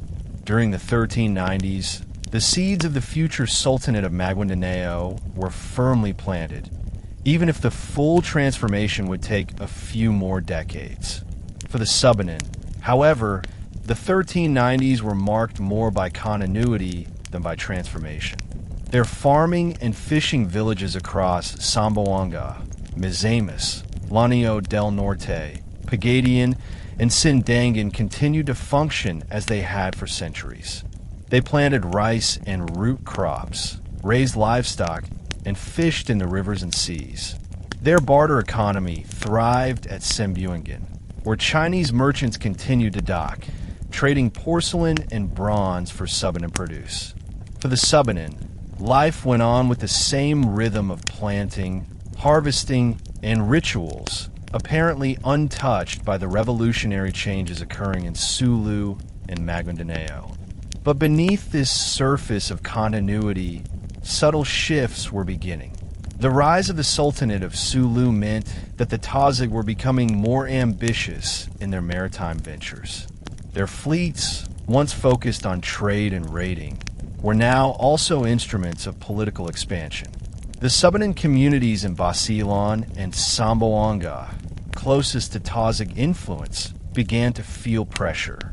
While they were not forced into conversion immediately, they now had to navigate new dynamics, alliances, tributes, and occasional conflicts with a people who were no longer simply raiders, but organized under a unifying religion and leadership. Spiritually, the Subanen remained animist, worshipping Bathala and honoring the spirits of nature. Rituals for planting, healing, and community protection continued. Shamans guided ceremonies, and elders told stories that preserved their oral traditions. But now, for the first time, some Subanen may have heard of Islam, not as a faith to be embraced, but as a foreign religion practiced by their Tazig neighbors. For them, Islam was an external phenomenon associated with traders and warriors rather than with their own lives. Still, the very presence of Islam in nearby communities was a reminder that change was no longer far away. Politically, the rise of Islamic sultanates began to shift the balance of power in Mindanao. The Subanen, with their decentralized system, were not prepared to compete with centralized, religiously legitimized states like Sulu. This would prove to be a challenge in the centuries ahead, as their lack of a unifying political structure made it difficult to resist encroachment. Yet it also gave them resilience. With no single king to overthrow, they could adapt and endure in ways that centralized kingdoms could not. By the year 1400, the landscape of Mindanao was no longer the same. The Sultanate of Sulu had firmly established itself as an Islamic state. The Maguindanan were on the path toward embracing Islam and forming their own sultanate. And while the Subanen still lived within their ancestral worldview, the world around them was transforming rapidly. They entered the 15th century as the guardians of an older order, one that would soon be challenged by both Islam and, later, Christianity. The decade of 1390 to 1400 thus represents the beginning of a new epoch. It was the moment when Islam, once a distant foreign religion, became a permanent presence in the Philippines. For the Subanen, it was still a distant force, but one that they could not ignore for long. The tide had begun to rise, and though they remained rooted in their ancestral ways, the waves of history were already rolling toward their shores. The dawn of the 15th century brought with it an undeniable transformation in the southern Philippines. The arrival of Karim al-Maktoum in 1380 had set off a chain of events that could not be reversed. By 1400, Islam was no longer just a seed planted in Sulu. It had already grown into a thriving system of governance, identity, and expansion. The Sultanate of Sulu had emerged as the first Islamic state in the archipelago, and its influence was spreading quickly across Mindanao and beyond. For the Subanen, however, These years represented a new kind of tension. The challenge of preserving their ancestral worldview in the face of a rapidly changing political and religious landscape. The Sultanate of Sulu in the early 1400s was consolidating its power. The Tazig leaders, now legitimized as Muslim sultans, were able to unify previously divided clans under a shared religious framework. This unity gave them an advantage over their rivals, for Islam not only offered spiritual teachings, but also a system of law, sharia, and governance that brought stability. The Sultanate's fleets expanded their control across the Sulu Sea, strengthening their position as a maritime power. Their alliances with Muslim polities in Borneo, Sumatra, and Malacca gave them greater access to trade networks, prestige goods, and even military support. Islam had transformed the Tazig from a warrior society into a regional Islamic power. The Maguindanan were also moving steadily toward Islam. Along the Pelangi River Valley, missionaries and traders spread the teachings of the new faith. Local leaders, already aware of the political and economic benefits, gradually began to adopt Islam. For them, conversion was not only a spiritual choice, but also a strategic one. It connected them to the powerful Muslim world and allowed them to strengthen their authority. By the 15th century, the Maguindanan were on their way to establishing their own Islamic sultanate, which would rival that of Sulu in both political and military strength. The Subanen, however, lived a very different reality. In their valleys, mountains, and coasts of Zamboanga, Mizamis, Lanio del Norte, Pagadian, and Sindangan, life continued much as it had for centuries. Farming remained their foundation. Rice, bananas, root crops, and coconuts sustained their communities. Fishing grounds in Basilan and Camagan provided abundant catches, which were dried and preserved for barter. Their port of Sembuangan remained active, with Chinese merchants still exchanging porcelain, bronze, and woven goods for Subanen produce. On the surface, nothing had changed. The Subanen still measured wealth in terms of food, kinship, and community harmony, not in terms of gold or religious identity. Spiritually, the Subanen remained deeply tied to Bathala and the spirits of nature. Rituals structured their lives, from planting ceremonies to harvest festivals to healing rituals. Shamans continued to guide the people in maintaining balance with the unseen world. The animist worldview of the Subanen provided stability, ensuring that their way of life persisted even as their neighbors adopted Islam. Yet at the same time, the Subanen could not remain entirely untouched. As Islam spread, the Subanen found themselves increasingly surrounded by Islamic states, their territories squeezed between the growing influence of Sulu in the south and Maguindanao in the east. The tension of this period came from the growing gap between Subanen continuity and the transformation of their neighbors. Where the Tazig and Maguindanan now followed a single god and a codified religious law, the Subanen continued to live in a world of many spirits and communal law. This difference made them stand out, and not always in ways that benefited them. As Islam spread, the Subanen risked being marginalized, their traditions dismissed as backward or pagan by their increasingly Muslim neighbors.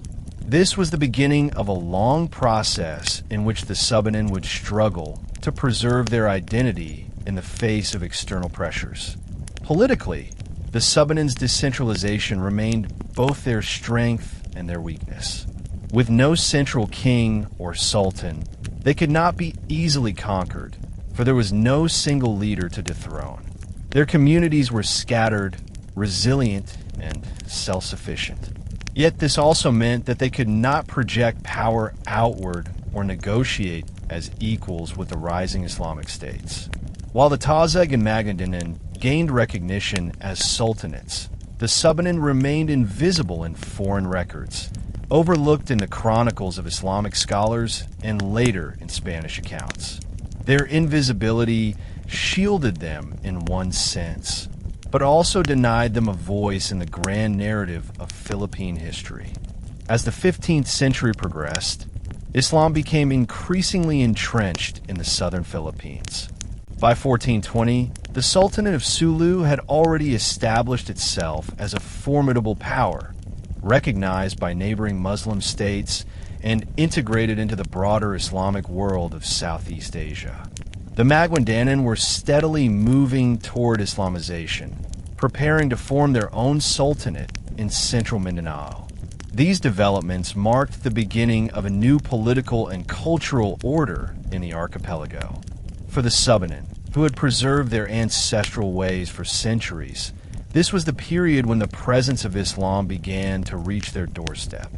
Not yet as full-scale conversion, but as a cultural and political force that could no longer be ignored. The Sultanate of Sulu, by this time, had consolidated its authority over the Tazig. The introduction of Islamic law gave the Sultanate internal cohesion and external legitimacy.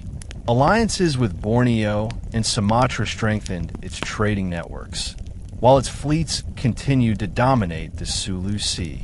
Sulu was no longer just a regional power. It was part of the growing network of Muslim sultanates stretching across maritime Southeast Asia. For the Tazig, Islam brought prestige, order, and a shared identity that bound their society more tightly than before. The Maguindanan, tribes along the Pulangi River, were following a similar path. Muslim missionaries and traders were increasingly successful in spreading Islam among their leaders and elites. By adopting the faith, these leaders gained access to the political structures and alliances of the wider Islamic world. The Maguindanan were preparing to emerge as a rival to Sulu, but one based inland, where agriculture and river systems provided the foundation for their power. The transformation of Maguindanao into a sultanate was not immediate, but by the 1420s, the direction was clear. Islam was becoming the backbone of their political and spiritual life. For the Subanen, however, life continued much as it had for centuries. Their communities remained decentralized, organized through councils of elders rather than monarchs or sultans. Farming, fishing, and barter remained central to their existence. Sembuangin continued as their main trading hub, where Chinese merchants still exchanged porcelain jars, bronze items, and woven cloth for Subanen produce. In their worldview, wealth was not measured in gold or silver, but in jars of rice, healthy livestock, and communal harmony. Their spirituality was still rooted in Bathala and the spirits of nature, with rituals marking planting, harvest, and healing. Yet by the 1420s, the Subanen were no longer entirely isolated. The growing power of the Sultanate of Sulu began to influence trade routes and political dynamics in western Mindanao. Subanen communities in Balian, Samboanga, and coastal areas encountered Tazig traders and warriors more frequently. Some Subanen may have entered into alliances or trade partnerships with Tazig Muslims, while others may have resisted paying tribute or acknowledging the authority of the Sultanate. These encounters did not immediately lead to conversion, but they marked the beginning of the Subanen's exposure to Islam as a living force, not just a distant story. The contrast in worldviews became increasingly visible. The Tazig and Maguindanan were now oriented toward a single god, a codified law, and centralized leadership under sultans. The Subanen, by contrast, maintained a pluralistic spirituality, revering Bathala and the many spirits of nature. Their governance was communal, not centralized. Their economy was based on need and reciprocity, not on accumulation and tribute. This difference set them apart and, over time, would create tensions between the Subanen and their increasingly Muslim neighbors. Despite these pressures, the Subanen's resilience lay in continuity. Their decentralized structure made them difficult to conquer. With no king to dethrone, no capital city to burn, and no centralized authority to manipulate, the Subanen could endure external pressures in ways that centralized states could not. Their strength was quiet but enduring. They survived not by competing directly with the sultanates, but by maintaining their way of life in the valleys, rivers, and mountains that had sustained them for centuries. By 1435, the landscape of Mindanao was unmistakably different from what it had been just a century earlier. The Sultanate of Sulu was firmly established as an Islamic state. The Magbandanan were on the verge of becoming one. Islam was spreading further inland and across the seas, connecting the Philippines to a global religious and political network. The Subanen, however, still lived as the guardians of an older order, practicing their rituals, farming their land, and preserving their oral traditions. They were now surrounded by Islamic powers, yet they persisted in their ancestral ways, a living reminder that the story of Mindanao was not only about sultanates and conversion, but also about resilience and continuity. By the mid-15th century, the southern Philippines was entering a new political and cultural era. Islam, first planted in Sulu in 1380, had taken firm root and was spreading across Mindanao. The Sultanate of Sulu was no longer a fledgling power, but a strong maritime state, while the Magbandanan were laying the foundation for their own sultanate in central Mindanao. These changes created a new balance of power in the region, one that increasingly affected every tribe, including the Subanen. The Sultanate of Sulu in the 1430s and 1440s had become the dominant maritime power in the Sulu Sea. With fleets of swift vessels, the Tazig controlled trade routes and collected tribute from neighboring islands. Their Islamic identity gave them legitimacy in the eyes of other Muslim states in Southeast Asia. Alliances with Borneo and Sumatra allowed Sulu to strengthen both economically and militarily. The Tazig had transformed from warrior clans into an Islamic sultanate that was respected and feared across the region. Their influence stretched not only over the Sulu archipelago, but also into parts of Zamboanga and Basilan, bringing them into direct contact with Subanen communities. At the same time, the Magbandanan tribes along the Pulangi River were transitioning into a centralized Islamic polity. Muslim missionaries and traders continued to spread Islam, and by the mid-15th century, many of the local leaders had embraced the new faith. This gave them access to new systems of governance and external alliances. The Magbandanan were increasingly recognized as a rising power, one that would soon rival Sulu in influence. The combination of fertile agricultural land, river-based trade, and religious legitimacy made them a formidable presence in central Mindanao. For the Subanen, these developments created both opportunities and challenges. On one hand, trade remained vital. Subanen farmers and fishermen continued to supply food to coastal markets, including Simbuingin, where Chinese merchants still docked their ships. The Subanen were valued as producers of rice, bananas, root crops, and dried fish. On the other hand, the rise of Islamic sultanates meant that the Subanen were increasingly drawn into political dynamics they had not chosen. Tazig fleets sometimes demanded tribute or exerted pressure on coastal Subanen villages. Magbandanan expansion threatened to encroach on Subanen lands from the east. Despite these pressures, the Subanen worldview remained steadfast. They continued to practice their animist faith, worshiping Bathala and honoring the spirits of nature. Rituals structured their daily life, from planting and harvest to healing and protection. Shamans guided ceremonies, while elders preserved oral traditions that transmitted laws, myths, and histories across generations. For the Subanen, the world was still alive with spirits, and harmony with nature remained the highest law. This stood in sharp contrast to their Muslim neighbors, who now followed a single god, codified laws, and centralized authority under sultans. The contrast in governance became particularly striking during this period. While the Tazig and Maguindanao gained prestige through centralized leadership and Islamic law, the Subanen remained decentralized. Their leaders were chosen for wisdom and fairness, not for wealth or religious legitimacy. Decisions were made through councils rather than decrees from a throne. This system gave the Subanen resilience, for they could not be easily conquered, but it also made them less visible in the grand narratives of history. Foreign chroniclers wrote about sultans, not about elders around a fire. Thus, even as the Subanen endured, their role was increasingly marginalized in the eyes of the wider world. By 1450, the political map of Mindanao was changing rapidly. The Sultanate of Sulu was firmly established, with maritime power and Islamic identity strengthening its hold.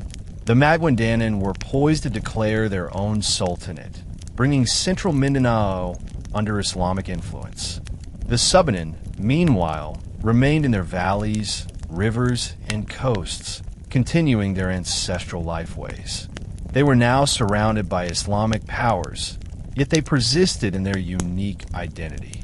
Their resilience lay not in conquest or expansion, but in continuity, preserving a way of life that had sustained them for centuries, even as the world around them transformed. By the mid-15th century, the balance of power in Mindanao shifted decisively. The Sultanate of Sulu, already established earlier in the century, continued to grow in maritime strength, but now another force emerged inland. The Sultanate of Maguindanao. With its rise, Mindanao became home to two major Islamic powers, reshaping the cultural and political identity of the island. This new reality posed profound challenges for the Subanen, who were neither Muslim nor centralized, and whose worldview was increasingly overshadowed by the tide of Islam. The Sultanate of Maguindanao formally emerged during this period, centered along the fertile Pulangi River Valley. Islam had taken deep root among its leaders, who recognized the advantages of aligning themselves with the wider Muslim world. The Sultanate drew legitimacy from both religion and political authority, combining agricultural prosperity with the ideological strength of Islam. It also gained recognition from other Muslim powers in Southeast Asia, including Malacca, Brunei, and Borneo. This integration into the global Islamic network elevated Maguindanao's status and influence, making it a powerful counterpart to the Sultanate of Sulu. The Sultanate of Sulu also reached new heights in this era. With its fleets dominating the Sulu Sea, it controlled trade routes and secured tribute from surrounding islands. Its alliances with Borneo and Sumatra provided it with additional strength, and its Islamic identity continued to unify its diverse clans. By the 1460s, Sulu and Maguindanao together represented two poles of Islamic power in Mindanao, one maritime, one agrarian and river-based. For the Subanen, this dual rise of Islamic sultanates brought both external pressures and internal struggles. Subanen villages in Samboanga, Basilan, and coastal Mizamis came into more frequent contact with Tazig fleets. Sometimes these encounters involved trade. Other times they carried the weight of tribute or coercion. Inland, the expansion of Maguindanao influence began to encroach upon Subanen territories.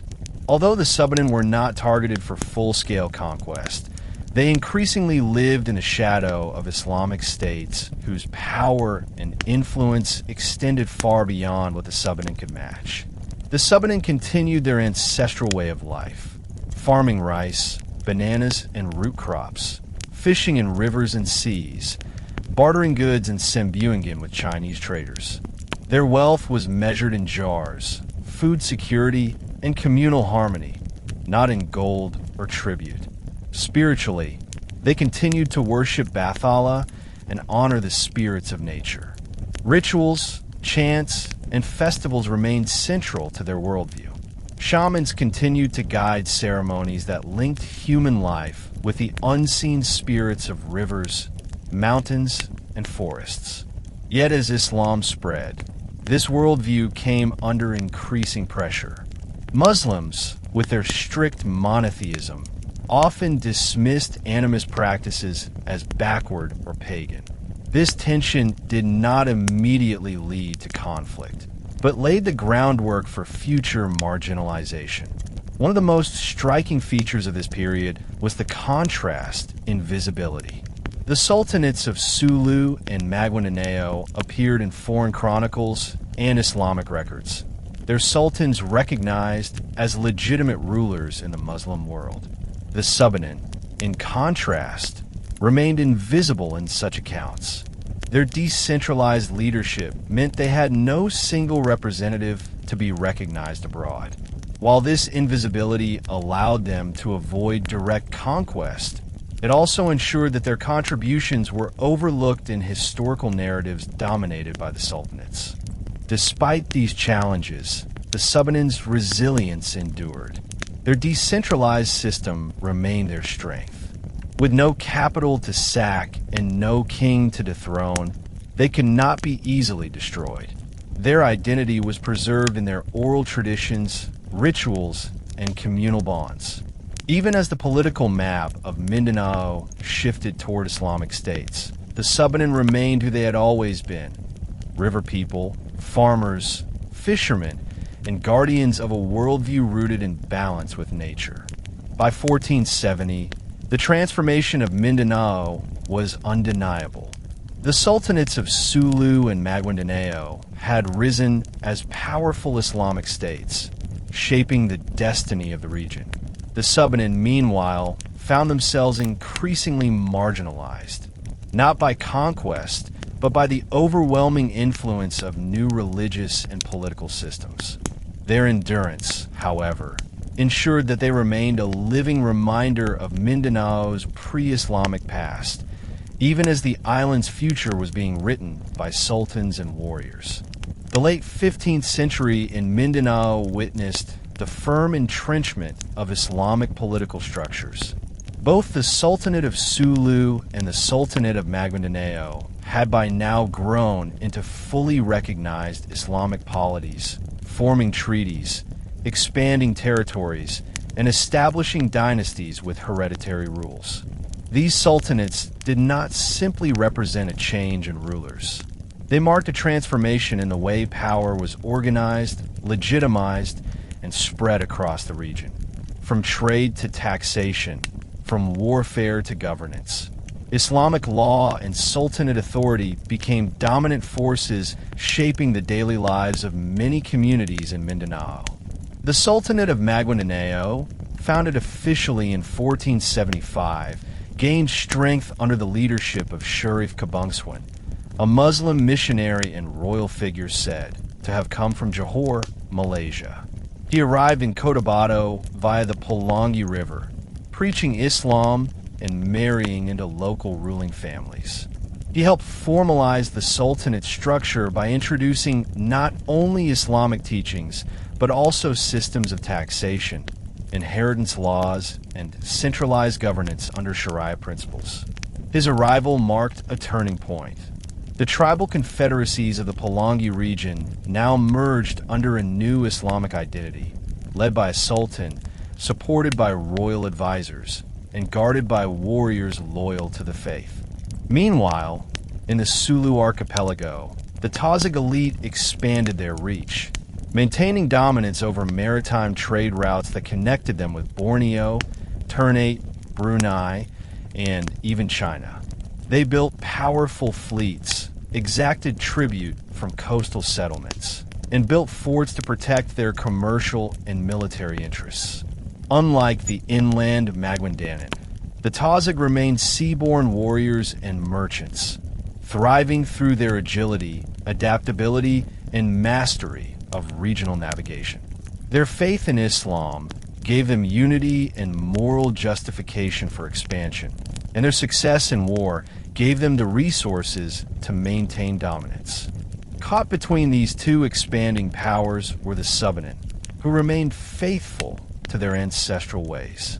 Living across river valleys, hill slopes, and coastal edges, the Subanen saw the world differently. They did not follow a sultan. They did not tax their neighbors. They did not build stone forts or collect tithes. Instead, they practiced egalitarianism. Land was owned by the community. Resources were shared.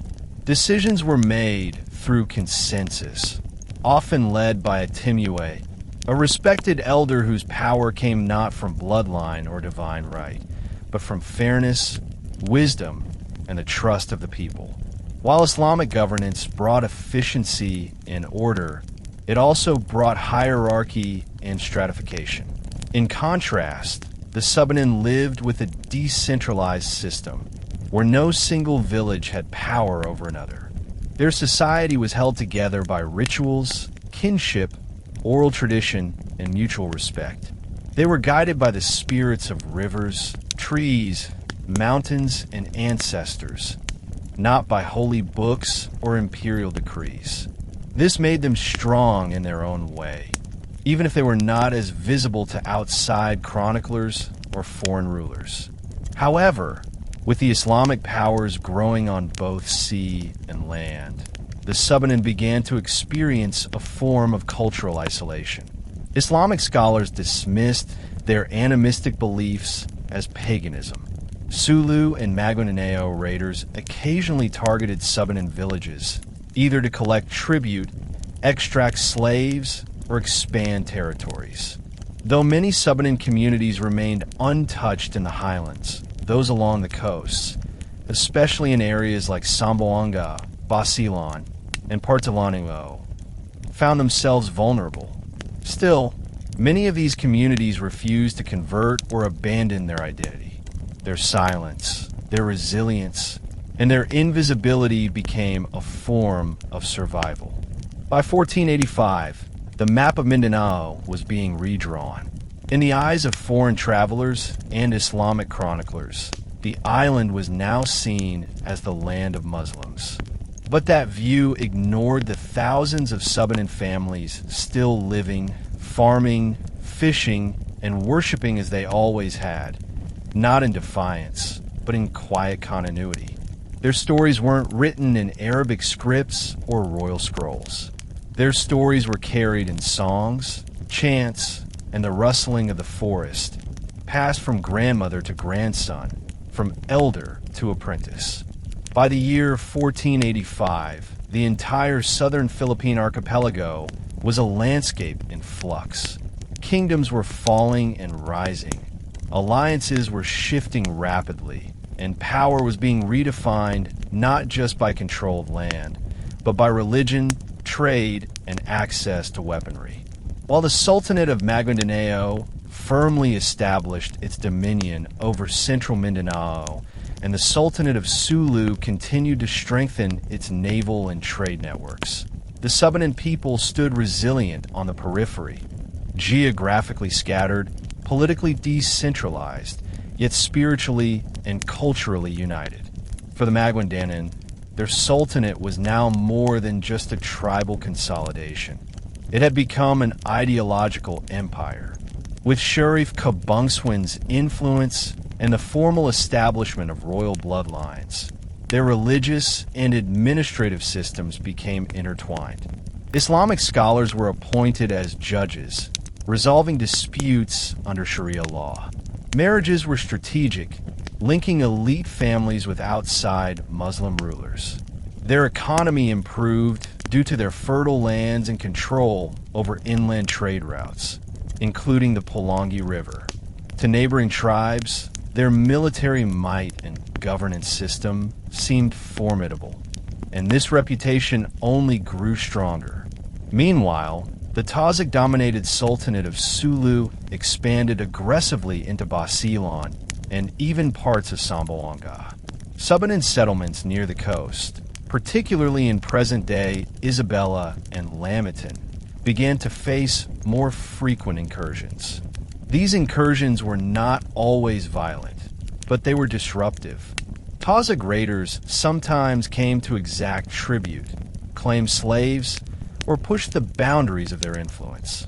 Over time, some coastal Subanen migrated further inland to escape the reach of these incursions, abandoning old trade posts and relocating deeper into mountain valleys and along river tributaries.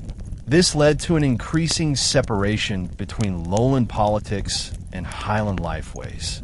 What's remarkable is that despite the growing regional pressures, the Subanen people did not fracture. Instead, they reinforced their traditions. Elders, or timue, continued to guide clans through oral law, known as gukum.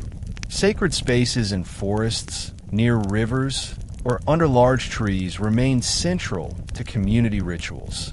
The Subanen calendar, based on moon cycles and farming patterns, dictated when to plant, harvest, fish, hold marriages, or conduct peace pacts between clans. Their animistic worldview remained unchanged. They still believed in the spirits of the land, Dawada, who needed to be respected, honored, and offered rituals. The forest wasn't just a resource, it was a living, spiritual being. Even Subanen art and language resisted foreign influence during this time. Carvings on bamboo containers, woven patterns on garments, and chants sung during nighttime rituals preserve mythologies dating back generations.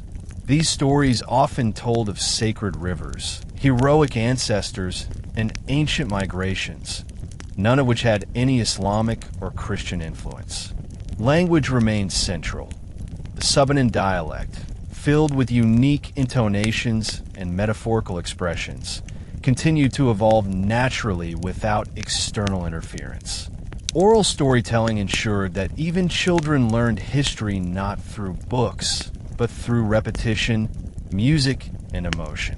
While some tribes across Mindanao converted to Islam, sometimes voluntarily, sometimes through pressure, the Subanen made a deliberate cultural choice. They did not convert. They did not resist with swords, but with silence and withdrawal. Their lands were harder to access, their social structure more elusive, their motivations not aligned with conquest or trade dominance.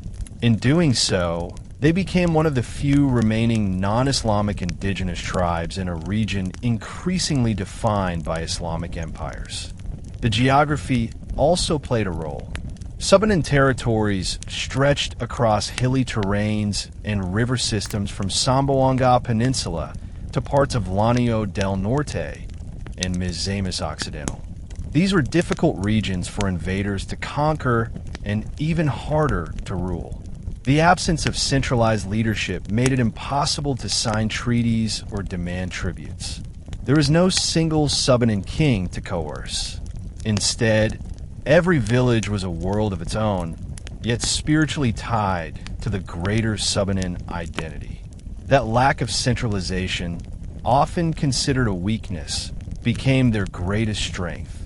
By the turn of the 16th century, with Sulu and Maguineo thriving as powerful Muslim sultanates, and soon to face the arrival of the Spanish colonizers, the Subanen remained a mystery to the outside world. They had no written records, no grand monuments, no royal proclamations. Yet they had something far deeper: continuity of belief, culture, and land stewardship. Their history was not written in ink, but in the soil, the waters, and the stories whispered by firelight. As the 15th century approached its final decade, the world beyond the Subanen territories was already stirring with currents of change.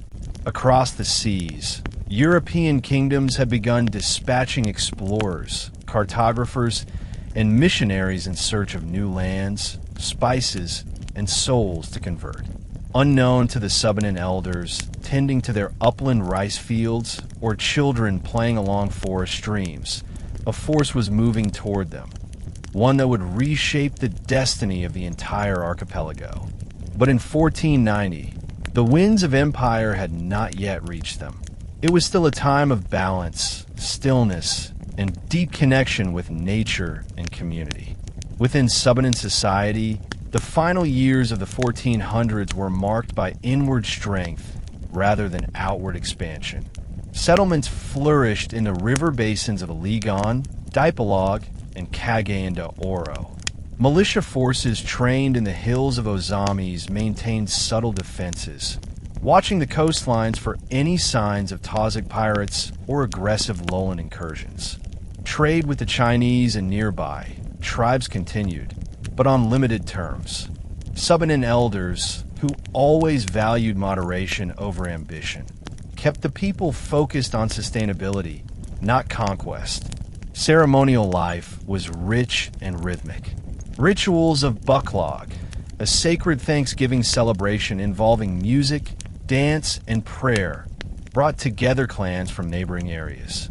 These are not only spiritual events, but also gatherings of diplomacy, storytelling, and intermarriage.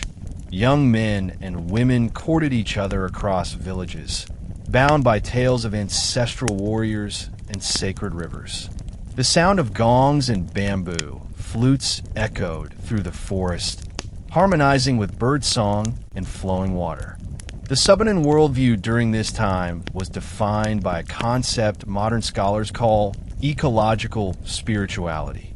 This was not religion in the Western sense, with a hierarchy of priests and rigid doctrines. Instead, it was a living relationship with nature. The land was sacred, yes, but so was the rain, the lightning, the breeze that rustled the leaves at dusk. Ancestral spirits were not distant. They walked beside the people, guiding hunters in the forest, protecting pregnant women, and whispering warnings to shamans in dreams. Every element had meaning: fire, water, stone, root, and every ritual had purpose. And yet, even in this peace, a quiet sense of awareness was rising. Elders noticed the changing behavior of nearby tribes. More organized trade among the Maranao, increased raiding by the Tazig, and shifting alliances in the southern coasts. Word spread, carried by messengers and traders, of foreign ships being seen beyond the Visayan waters. Sailors from the Butuan kingdom spoke of foreigners with pale skin, tall masts, and strange flags, trading silver coins and crucifixes in exchange for spices and alliances. The Subanen heard these tales with interest, but not fear. Their belief was firm. No storm touches the roots of the mountain. Their mountains had always protected them. Why would this time be different? But one elder, known in oral legend as Timue Allen, is remembered for saying during a bucklog in 1498, "There will come a tide that even the trees cannot drink, a wind no mountain can stop. When it comes, the drums will not be enough." It was a chilling prophecy, an intuition that something beyond the forest, beyond the old world, was approaching. His words were passed down not because they sparked fear, but because they marked a turning point. The Subanen, always silent observers of change, had begun to feel a shift in the earth beneath their feet. By the dawn of 1500, the Subanen people stood in a world entirely their own, self-sustaining, spiritually rich, ecologically wise, and largely untouched by empire. They did not know that within 2 decades, the first Europeans would arrive. They did not know that maps would be drawn, borders would be named, and land would be claimed. But what they did know, deeply, clearly, and collectively, was this: identity is not written on paper, it is written on the land and in the heart. And no foreign banner could erase what had been rooted for centuries in the soil of Mindanao. As the new century dawned, The Philippine archipelago was unaware that it was about to be drawn into the great oceanic conquests of the West. The Subanen Tribe, nestled in the vast river valleys, hills, and fertile uplands of what is now northern and western Mindanao, continued living according to the timeless rhythms of nature. Yet in 1500, a shift in the world's geopolitical winds was already in motion. A storm born in Europe was fast approaching. In faraway Iberia, kingdoms like Spain and Portugal had grown powerful from their maritime voyages. Armed with maps, cannons, and a thirst for spice, gold, and empire, their explorers sailed beyond their known world to claim territories in Asia, Africa, and the Americas.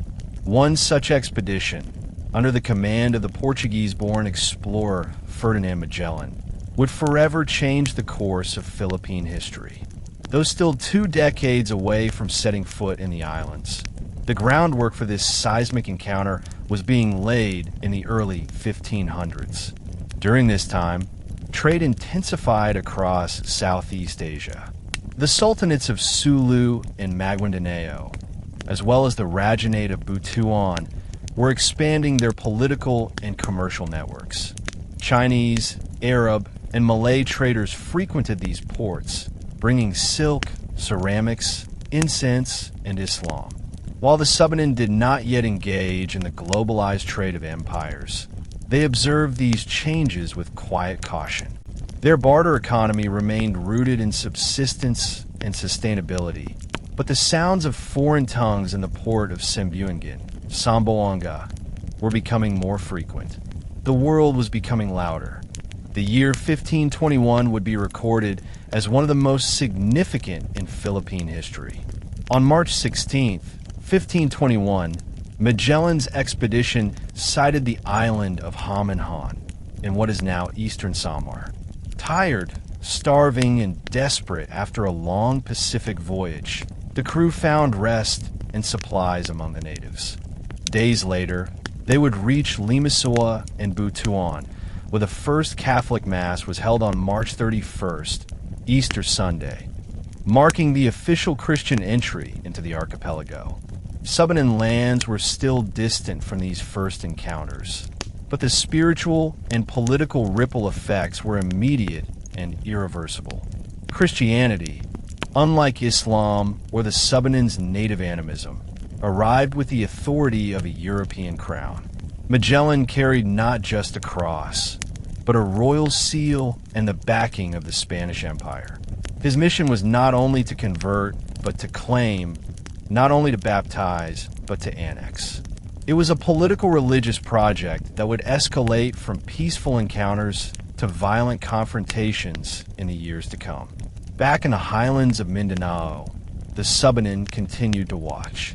They had already seen the growing strength of the Maguindanao Sultanate in the east and the militant Tazig seafarers in the southwest.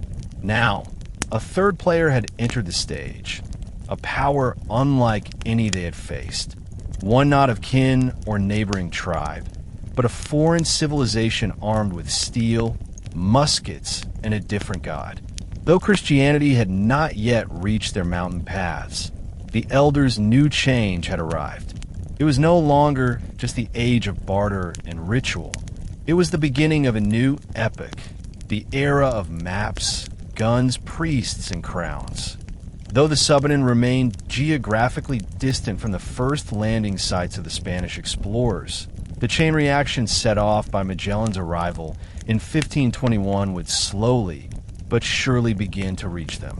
The early years of Spanish contact with the islands were not marked by immediate conquest, but by exploration, persuasion, and confusion. The indigenous rulers of Cebu, Butuan, and other coastal settlements were not yet aware of the full force that lay behind the cross-bearing visitors.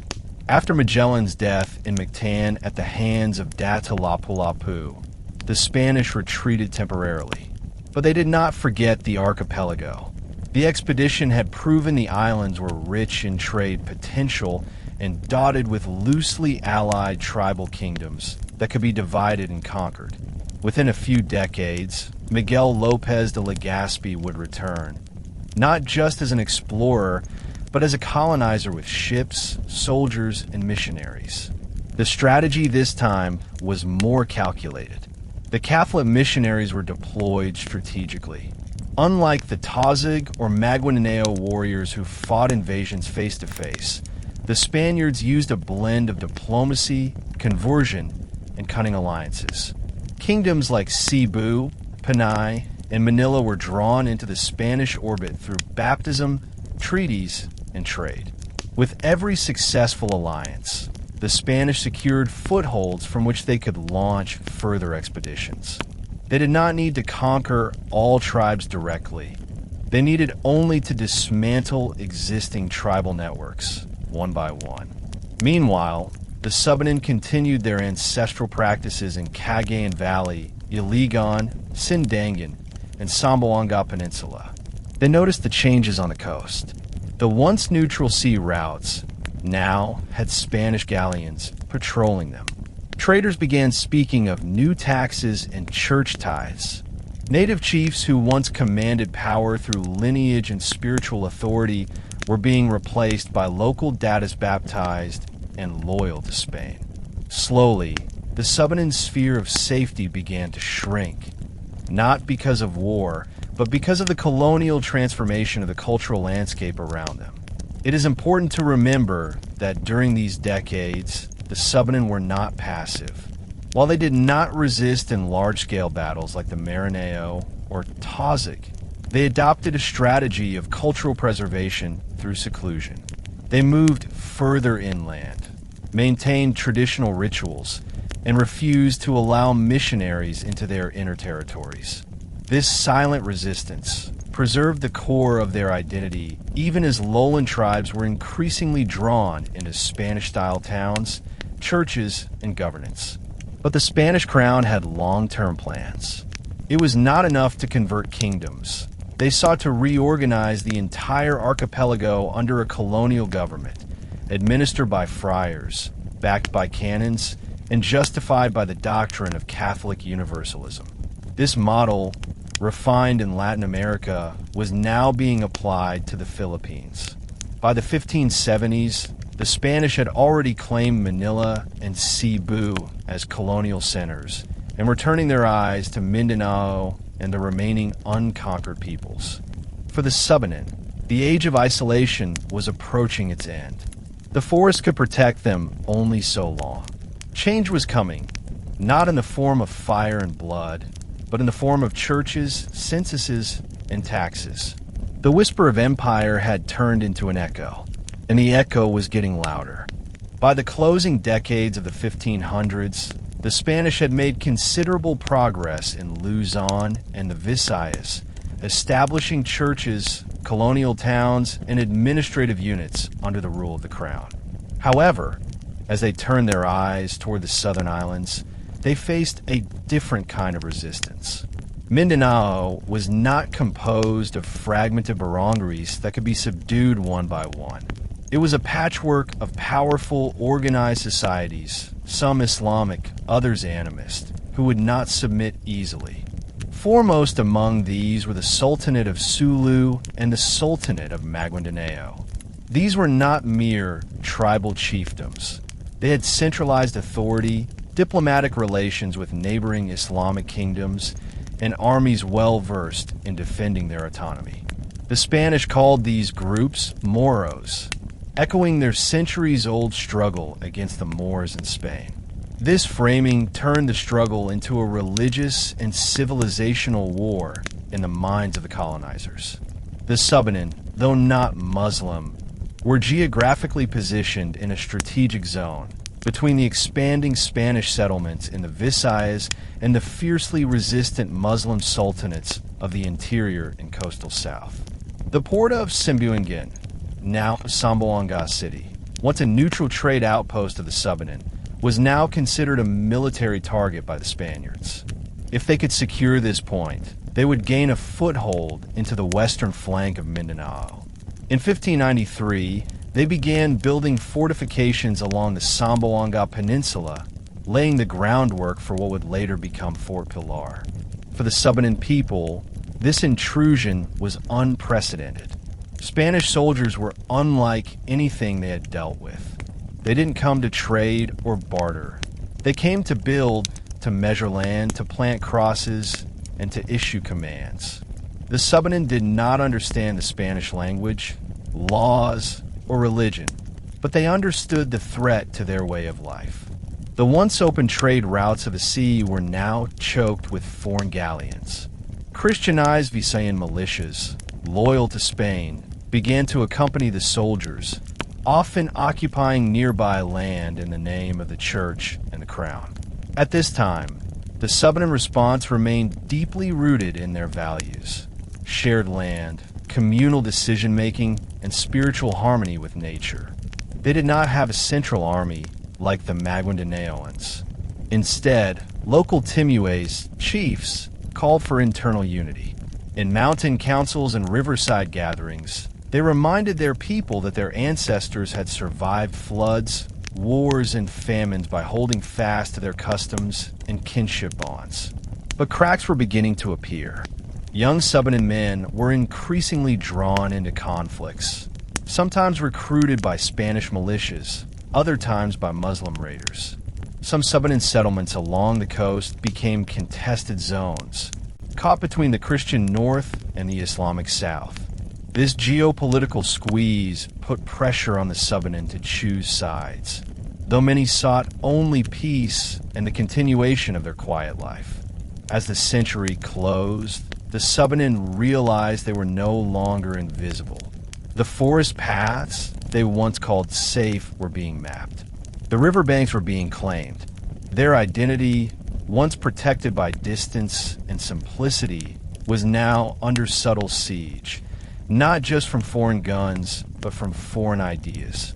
As the new century dawned, Mindanao was no longer untouched by the sweeping arms of Spanish conquest.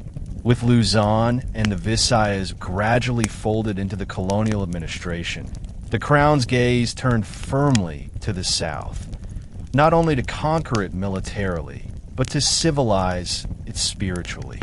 For Spain, Mindanao represented a final frontier, a defiant region still ruled by native sultanates, animist traditions, and decentralized tribal systems. At the heart of this frontier stood the Subanen territory, a land of thick forests, fertile rivers, and deeply rooted cultural independence. The Spanish strategy evolved. Instead of launching full-scale attacks deep into Mindanao's heartland, they began constructing military outposts, trading stations, and Catholic missions along the coast. Samboanga, once the Subanen trading hub of Sembuangan, was transformed into a fortified stronghold. The building of Fort Pilar, Fort Nuestra Señora del Pilar de Zaragoza, in 1635 signaled a bold escalation of Spain's ambitions. The Spanish now intended to hold territory permanently, not just visit or trade. To achieve this, the Spanish crown recruited not only soldiers but Visayan auxiliaries, Christianized natives from the Central Islands, trained and armed to assist in controlling southern communities.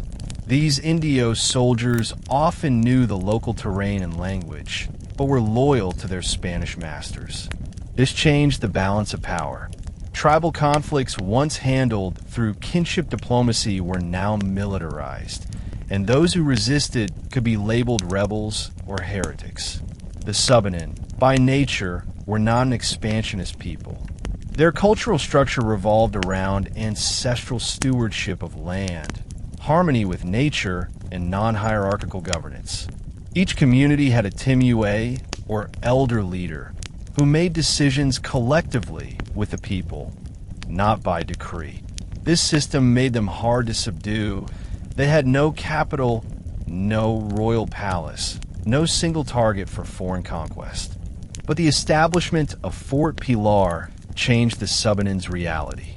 The Spanish began to enforce laws, demand tribute, and send missionaries to civilize and convert the native tribes. Priests set up chapels near river crossings and coastal villages, often offering rice, clothing, or tools to entice conversion. To many Subanen, this was not charity, it was a warning. Accept the cross, or risk being called a savage. Tensions increased. Spanish patrols began to wander inland, mapping terrain and surveying land for agriculture and taxation. Local Subanen communities, once freely roaming, now found their movements restricted. Hunting grounds were fenced, fishing areas regulated, and ancestral lands claimed in the name of the king. The Subanen resisted in the only way they knew, by withdrawing deeper into the forests and mountains. This silent retreat was not surrender. It was an act of cultural defiance. By choosing to distance themselves from foreign influence, the Subanen preserved their ways, their rituals, and their stories. But they also knew what once was a world untouched had now become a battleground of ideologies. And the storm was only beginning. The Spanish campaign in Mindanao was unlike anything the Subanen had seen. It was not merely an invasion of territory, but a conquest of the soul. With Fort Pilar now a permanent bastion in Sembuingen, the Spanish launched missionary waves deeper into Subanen land. Jesuits, Augustinians, and Recollect priests carried with them not only crucifixes and scriptures, but also mandates to convert every pagan into a baptized colonial subject of the Spanish crown. Missionaries began organizing missions near riverbanks, often targeting children and elders first. They would offer medicine, food, and sometimes protection from raids, especially from the coast-raiding Moro warriors, in exchange for conversion. Baptisms became political weapons. A converted Subanen family would be recorded, taxed, and absorbed into the Spanish religious census system, essentially losing their ancestral identity.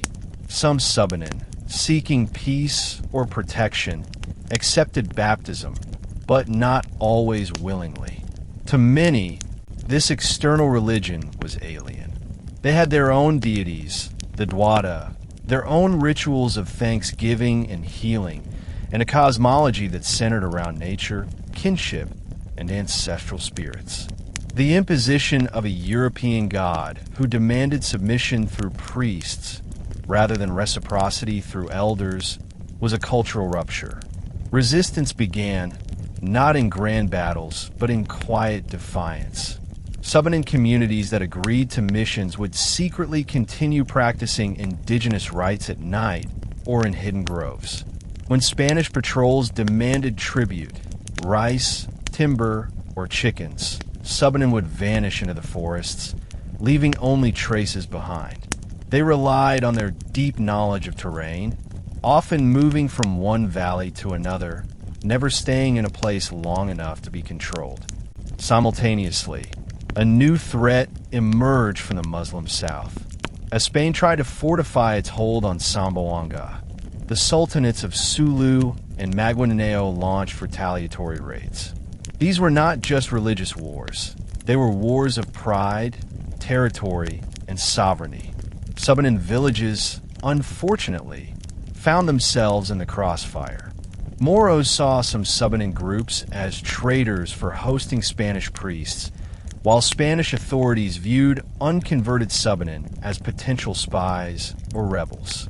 Caught between two advancing powers, the Subanen identity came under existential pressure, and yet they endured.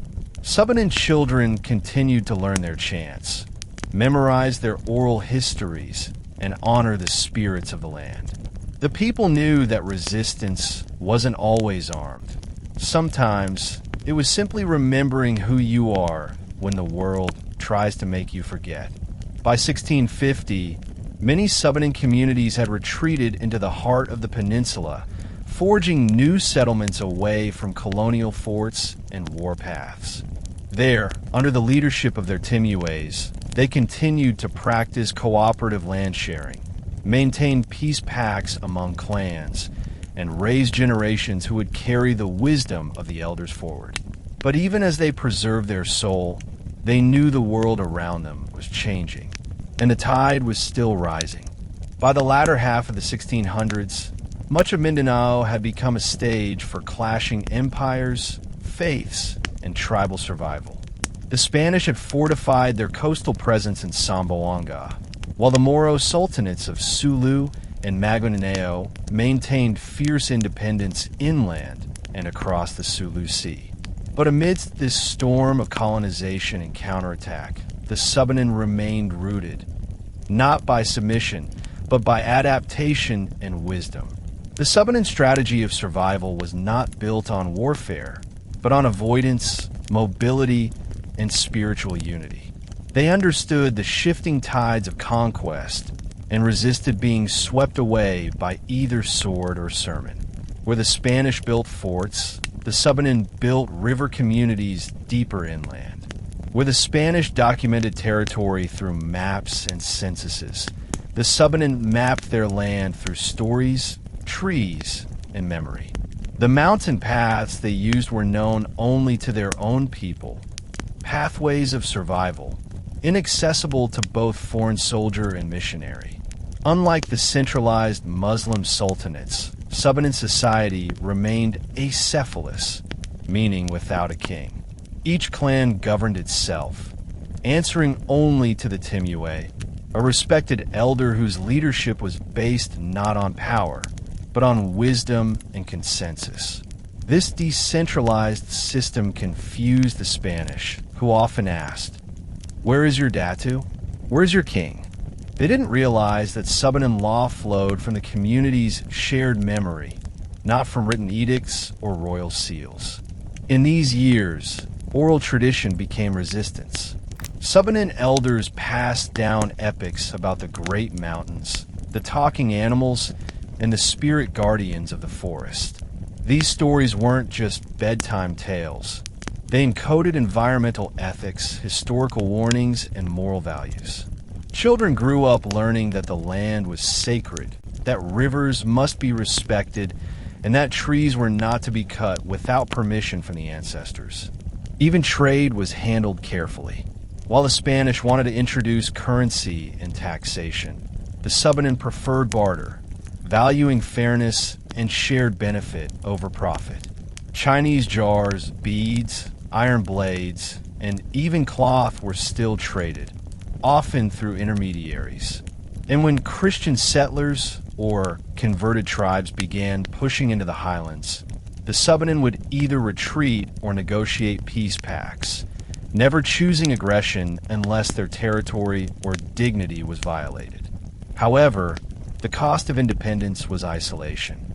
The Subanen began to be labeled as uncivilized, backward, or primitive by both the colonizers and even neighboring tribes who had adopted Islam or Christianity. This stigma affected how Subanen were treated in official documents, mission records, and colonial maps, often erased, misunderstood, or misnamed. But still they endured.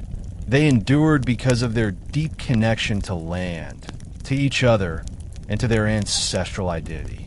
The Subanen did not build cities, forts, or churches, but they built a society of harmony, sustainability, and spiritual resilience. In a time when conquest was measured by flags planted and churches erected, the Subanen held onto a different kind of strength, the strength of remembering. By the end of the 17th century, they had already outlived waves of conquest, and they would continue to. From the shadow of empires, the Subanen stood tall, rooted, proud, and unbroken. The dawn of the 1700s brought no peace to Mindanao, only recalibrated chaos. After a century of fierce resistance, strategic diplomacy, and tireless defiance, the Subanen people had carved out a precarious but resilient existence in the highlands and valleys of western Mindanao. The Spanish still controlled Zamboanga's coastal fortress, while their missionaries reached further inland with Bibles and bribes. Meanwhile, the sultanates of Sulu and Maguindanao remained potent, waging raids both against Spanish garrisons and against tribes seen as vulnerable or unaligned. In the midst of this, the Subanen kept their ground, not with armies, but with the power of culture. During the early 1700s, the Subanen lands were still largely governed by customary laws rooted in peace, reciprocity, and communal justice. Disputes over hunting paths, marriage arrangements, or boundaries were settled not with violence, but through Timua-led councils. This system, though informal in European eyes, was remarkably effective. There were no prisons, no executioners, only the force of collective honor. A person who broke tribal law was not punished physically, but faced shame, exclusion, or ritual cleansing, which to the Subanen was far more painful than mere punishment. But this quiet order was increasingly disturbed by colonial ambitions. Spanish priests continued baptizing Subanen children, offering them Spanish names and Christian education in return for allegiance. Yet many families complied only outwardly. They would allow a child to be baptized, but secretly conduct dawada, rituals to honor ancestral spirits. They would send offerings to both the Christian god and the forest guardians, covering all spiritual bases, so to speak. By mid-century, Spanish authorities labeled the Subanen as docile, but they misunderstood their silence.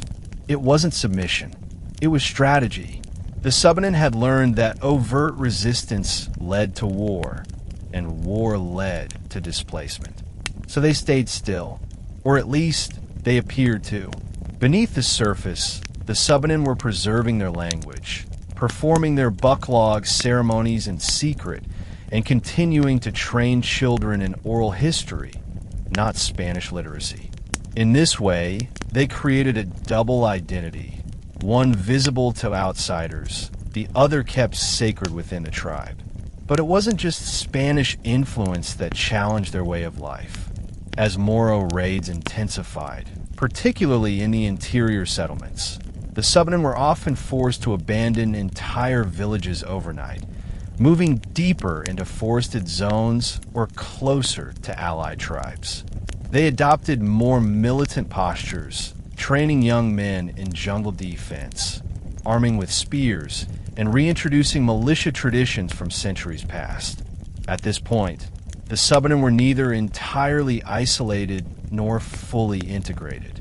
They were bridging two worlds, carrying their ancient lifeways into an era of cannons, missions, and maps. But even as change crept into their communities, their identity remained unshaken. They were still Subanen, people of the river, children of the hills, survivors of time. As the 18th century progressed, Mindanao's socio-political landscape transformed rapidly, pulled between clashing imperial ambitions and local tribal resilience. Spanish colonial administrators began recording more detailed maps of Mindanao, marking out rivers, settlements, and potential areas for expansion. Their interest in resource extraction, religious conversion, and military control intensified. But for the Subanen, who had no concept of land ownership in the Western sense, this was a dangerous shift. For centuries, the Subanen lived under a belief that no man could own the land, only live with it. Their system of land sharing had worked perfectly among communities. Farmers were allowed to till what they could cultivate. Hunters roamed the forests with respect to balance, not profit. But colonial laws treated unclaimed land as terra nullius, nobody's land, ready to be seized. Subanen territories, without fences or deeds, were deemed vacant and colonizable. This legal fiction fueled the Spanish policy of reduction, which sought to group scattered indigenous communities in centralized towns for easier taxation, evangelization, and control. Subanen villages in the lowlands or near the coast were forced to resettle, and those who resisted were branded rebels or non-cooperative. In many cases, Entire clans disappeared into the highlands overnight, dismantling their homes before dawn to avoid arrest or relocation. At the same time, trade in the region boomed. Chinese, Bornean, and even Dutch traders ventured into Mindanao's coasts, exchanging porcelain, textiles, and iron for local produce, herbal medicine, fire pistons, and resins. Subanen products, such as woven mats, beeswax, and river fish, were increasingly bartered at Sembuingen, modern-day Samboanga, the old Subanen trade hub. Though now dominated by Spanish control, traces of Subanen barter culture persisted in back channels and forest clearings. Despite the Spanish focus on conversion, many Subanen remained syncretic in belief, combining Christian symbols with animist practices. Crosses were worn alongside talismans. Churches were visited on Sunday, while Pagagan rituals were held under moonlight to seek ancestral guidance. This duality frustrated Spanish priests, but allowed the Subanen to navigate both worlds. Still, not all change came from colonizers. Some Subanen youth, particularly those who lived close to the garrison towns, began learning Spanish, engaging in mixed marriages, or even joining colonial militias, not out of loyalty, but for survival, mobility, or opportunity. These individuals became cultural intermediaries, bridging tribal and colonial societies. Some rose to positions of local authority, negotiating better treatment for their communities and resisting abuses from within the system itself. Yet the core of Subanen culture remained inland, deep in the forested ranges, where elders still chanted the oral epics, where hunters still sought permission for forest spirits before taking game, and where children were raised with stories of the Great Flood, the Talking Eagle, and the Timue who outwitted a Spanish friar. This segment of Subanen life was not about retreat, but strategic invisibility. They had learned how to be present without being seen, how to resist without rebellion, and how to endure without surrendering their soul. By the late 1700s, while much of the archipelago was being carved up by imperial flags and religious boundaries, the Subanen quietly clung to something more enduring than territory: their language.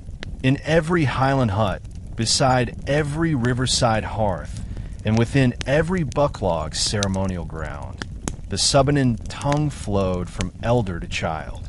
This wasn't just conversation, it was survival through memory. The Subanen language was never written in stone or ink.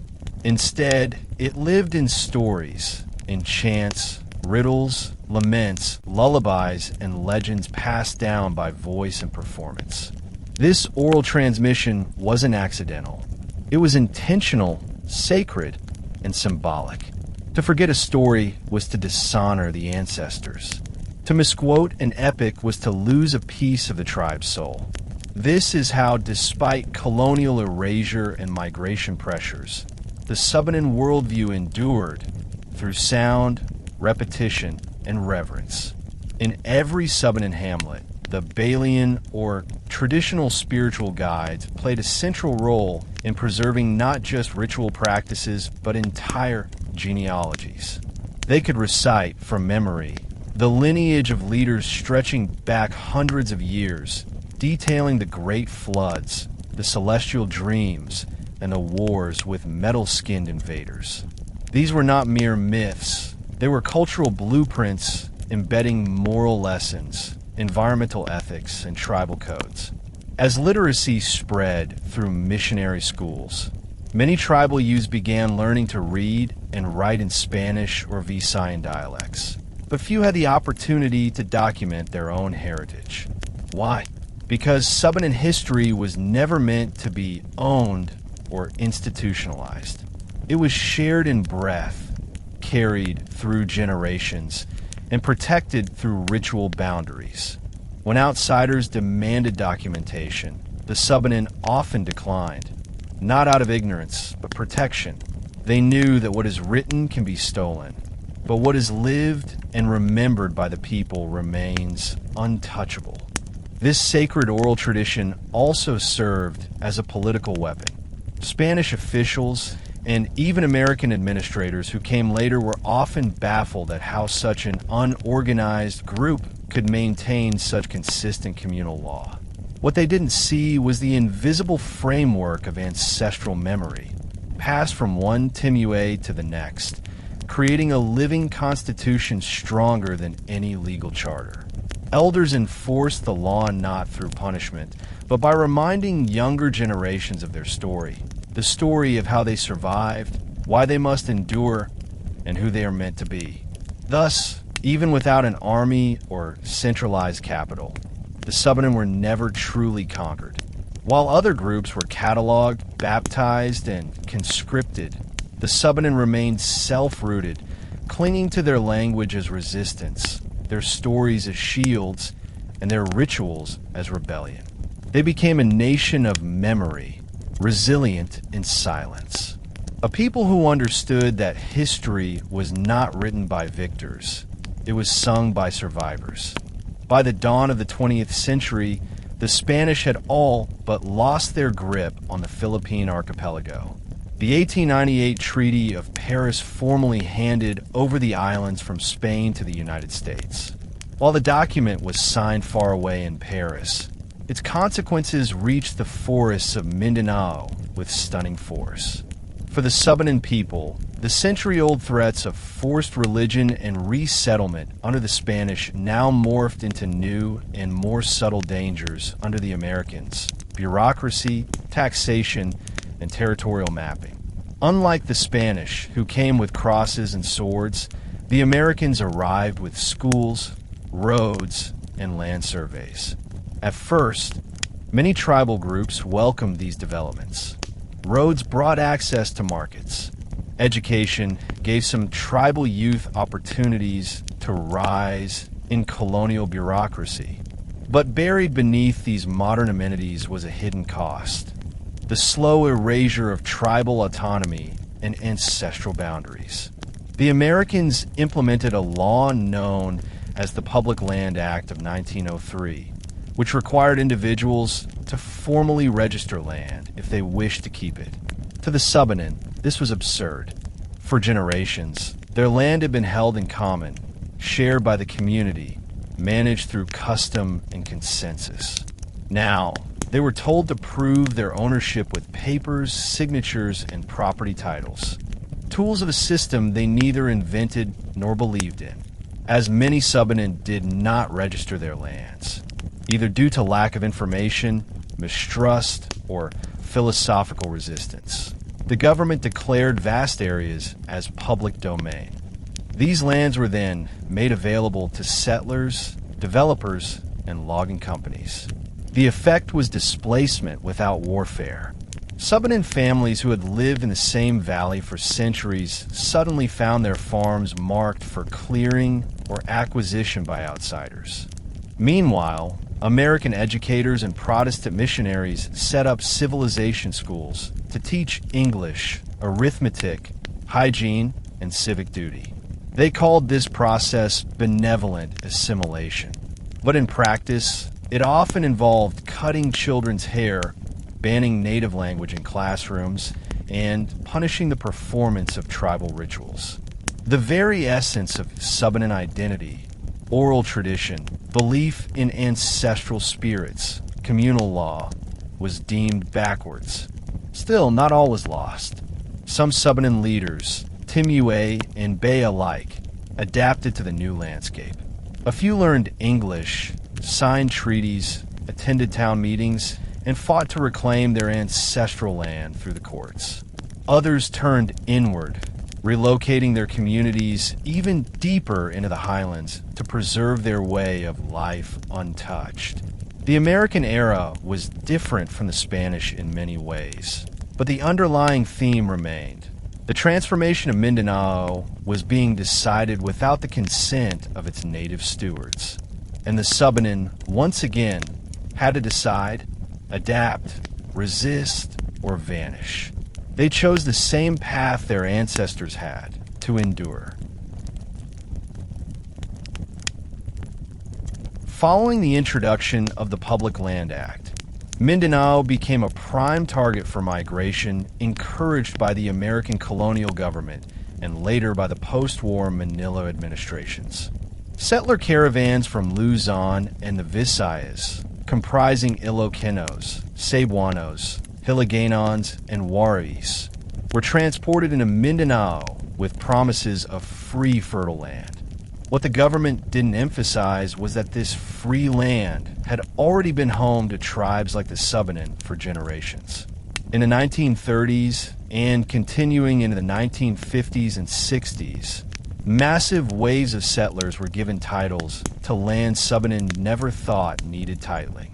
Valleys, forests, river basins, and even sacred burial grounds were suddenly measured, parceled, and sold off as agricultural lots or development zones. This marked the beginning of systematic marginalization. The newcomers, backed by the legal machinery of the state, became owners, while the Subanen became squatters on their own ancestral land. This wave of displacement was not done through war, but through paperwork and bureaucracy, and it was just as destructive. The Subanen were never consulted in policy decisions. Their timues and tribal elders were treated as if they held no authority. Even traditional dispute resolution mechanisms were ignored, replaced with foreign legal structures that invalidated oral agreements and communal claims. As a result, many Subanen families were pushed deeper into the mountains, often settling in more remote, less arable land. Others tried to coexist, renting portions of what was once theirs. Some became farmhands to the very settlers who now claimed dominion over their ancestral domain. The psychological blow was enormous.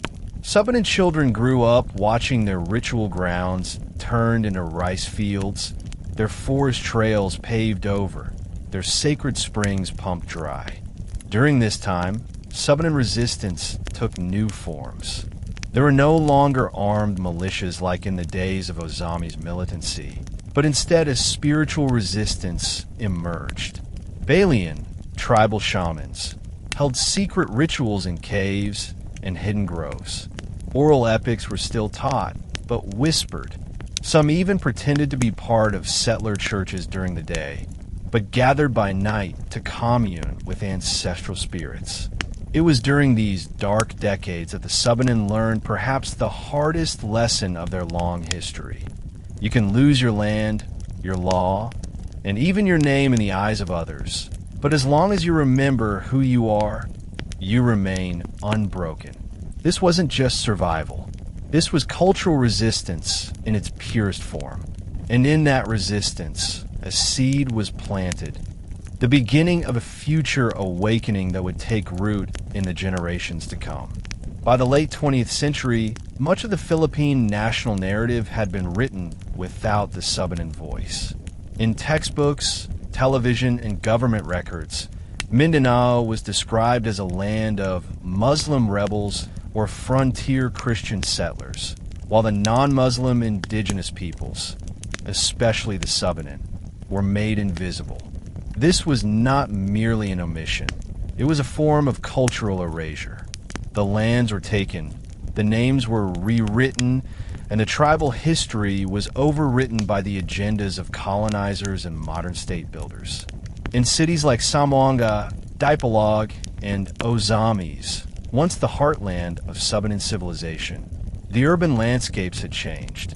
Churches stood where sacred forests had once been.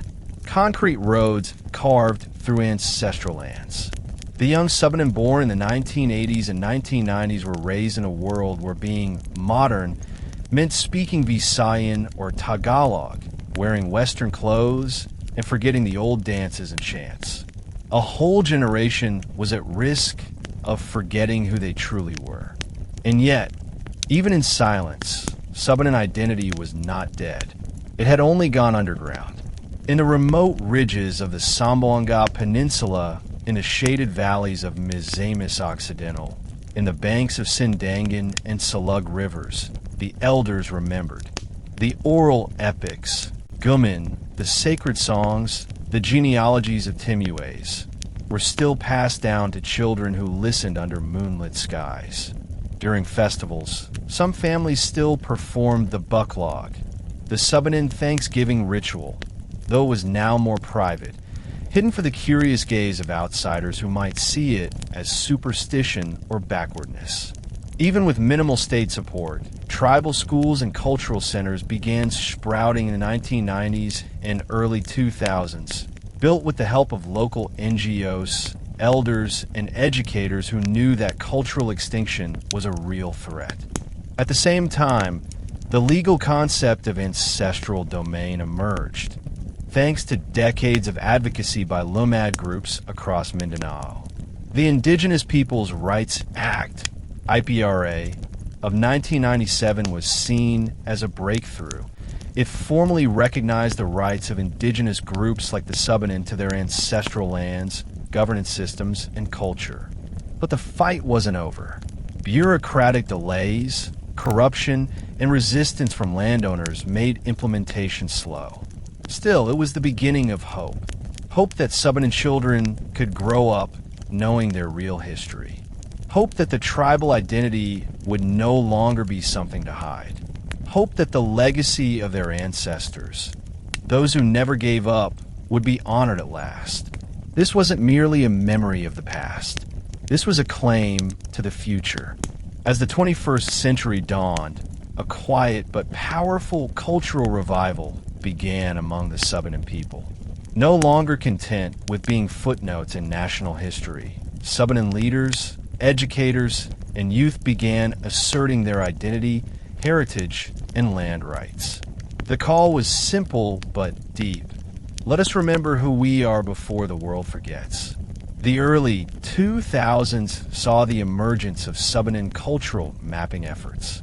Elders, some well into their 80s, began working with young researchers to document sacred places, genealogies of Timues, oral traditions, and even the traditional names of rivers, mountains, and regions that were being lost to modern names.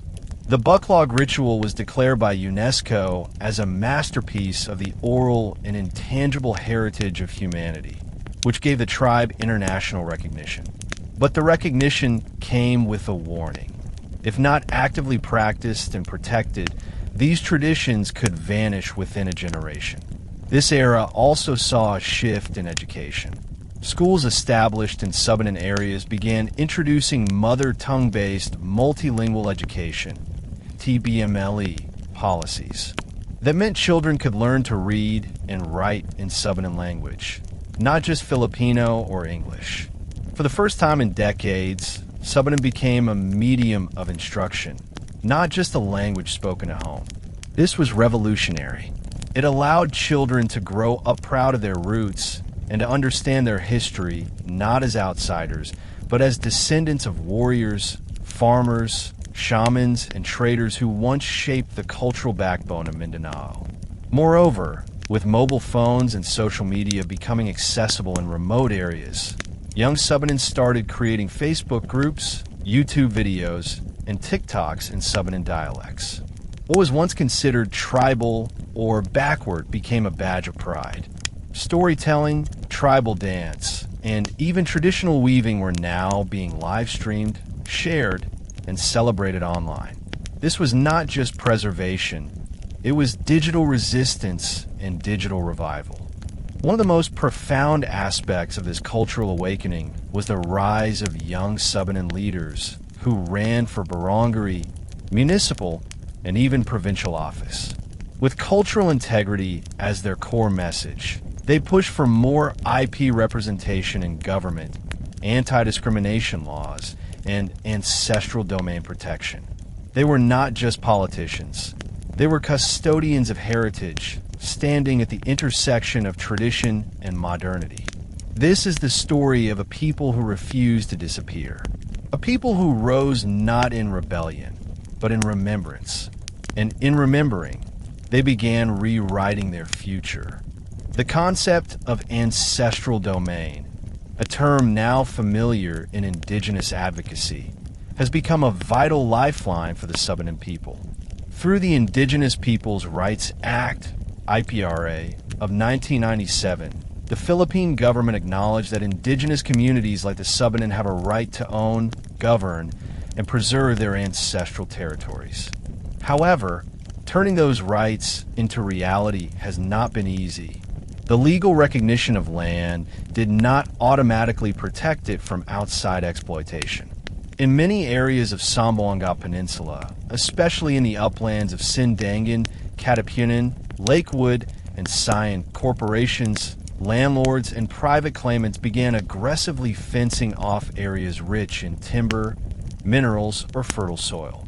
The excuse was always the same: development.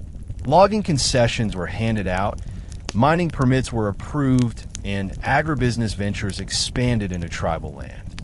But the Subanen were not consulted. Trees were cut, rivers polluted, and sacred hills flattened.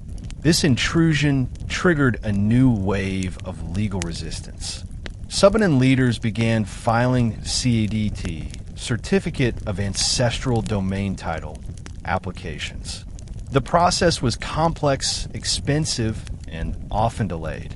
Elders had to trace genealogies, map territories by memory, and prove centuries-old usage through oral histories and community testimony. Many of them had no formal education, but their wisdom, passed from generation to generation, was precise and powerful. They described the shape of rivers before roads existed, the birthplaces of sacred animals, and the trails used by warriors and farmers long before maps were drawn. In one case from Bayag, Zamboanga del Sur, a mining company attempted to extract gold within a declared ancestral domain. The Subanen community, led by a Timue named Datu Augustin, stood their ground. They staged peaceful rituals, filed legal complaints, and brought media attention to the desecration of their sacred land. It took years, but they won. The mining project was halted, and the tribe's ancestral domain was respected. But not every fight ended in victory. In some areas, corrupt officials collaborated with outsiders to falsify land titles. In others, poverty forced some Subanen to sell land to outsiders for a few thousand pesos. This fragmentation not only threatened land ownership, it tore apart communities. A Subanen family displaced from their ancestral land doesn't just lose soil. They lose identity, memory, and spiritual connection. Still, in the face of adversity, the Subanen people have continued to hold on. They plant trees where forests were lost.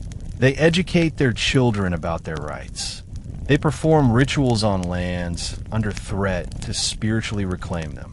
Their belief is that land is not property, it is a living relative. And when a relative is in danger, you don't walk away. You fight with dignity. The spirit of the land still speaks, and the Subanen still listen. As the Subanen people journey further into the 21st century, a profound question now arises. How do we honor our ancestral ways while embracing the demands of modern life? For a people whose identity is rooted in oral tradition, collective farming, and ritualistic harmony with the land, the fast-paced, digitalized world presents both opportunities and threats. Today, young Subanen are found not only in their ancestral villages, but also in universities, urban workplaces, government agencies, and even overseas. Many of them carry tribal surnames like Timue, Lamak, Duma, or Bagani, but have grown up speaking Cebuano, Tagalog, or English. While education offers upward mobility, it often comes at the cost of cultural disconnection. Some Subanen youth no longer understand the bucklog dance, the meaning of kanjalang, ancestral chants, or the sacred use of the gondang drum. The risk of cultural erosion is real, and it's growing. But there is hope. Across towns like Sindangan, Malawi, Dipolog, and Pagadian, new generations of Subanen professionals are beginning to reclaim their roots. They're organizing tribal youth camps, documenting oral histories with their grandparents, and composing Subanen songs that blend traditional instruments with modern music. Tribal weaves are now turned into bags, accessories, and even fashion pieces that appear on runways in Manila and Davao. The ancient is becoming trendy, and that is a powerful act of resistance. Religious diversity is also embraced within the community. Today, some Subanen are Catholic, Protestant, Muslim, or belong to indigenous spiritual traditions, yet they continue to participate in common festivals, pamuhat, ritual feasts, and buklog ceremonies. This unity amidst diversity reflects the core Subanen philosophy. Peace is more sacred than opinion. While debates may occur, especially regarding beliefs and land ownership, Subanen culture emphasizes dialogue over conflict. There are also Subanen civil society leaders, lawyers, and policymakers now advocating at the national level. They are lobbying for better IPRA implementation, funding for tribal schools, and protection of sacred lands from illegal encroachments. Through nonviolent means, letters, lawsuits, public forums, media campaigns, they continue the ancient warrior spirit not with spears, but with the modern sword of truth and law. Even technology, once feared as a threat, is now used as a tool of preservation. Some elders are now recorded giving their chants and stories. Others participate in virtual community meetings, while youth produce documentaries on tribal life and stream them on YouTube. History is no longer just being passed by word of mouth.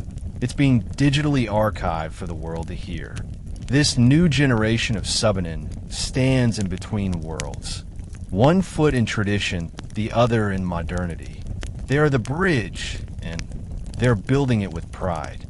By the time Spanish colonizers had solidified control over much of Luzon and the Visayas in the late 1500s, their gaze shifted towards Mindanao, a land they deemed both promising and wild. But what awaited them in the interior mountains of the Zamboanga Peninsula was not hostility, but invisibility. The Subanen, unlike their coastal Muslim neighbors, the Tazig, Maguindanao, and Maranao, were not centralized under sultanates, nor did they construct stone fortresses or wield naval fleets. Instead, their forest-dwelling, river-oriented lifestyle rendered them elusive to colonial control.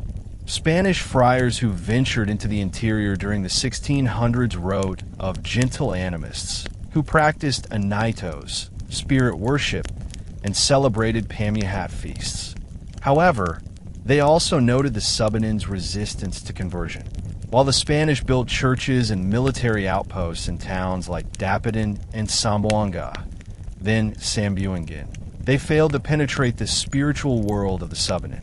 Unlike the Christianized lowland Visayans or the Islamized Moro communities, the Subanen maintained a sacred balance with nature.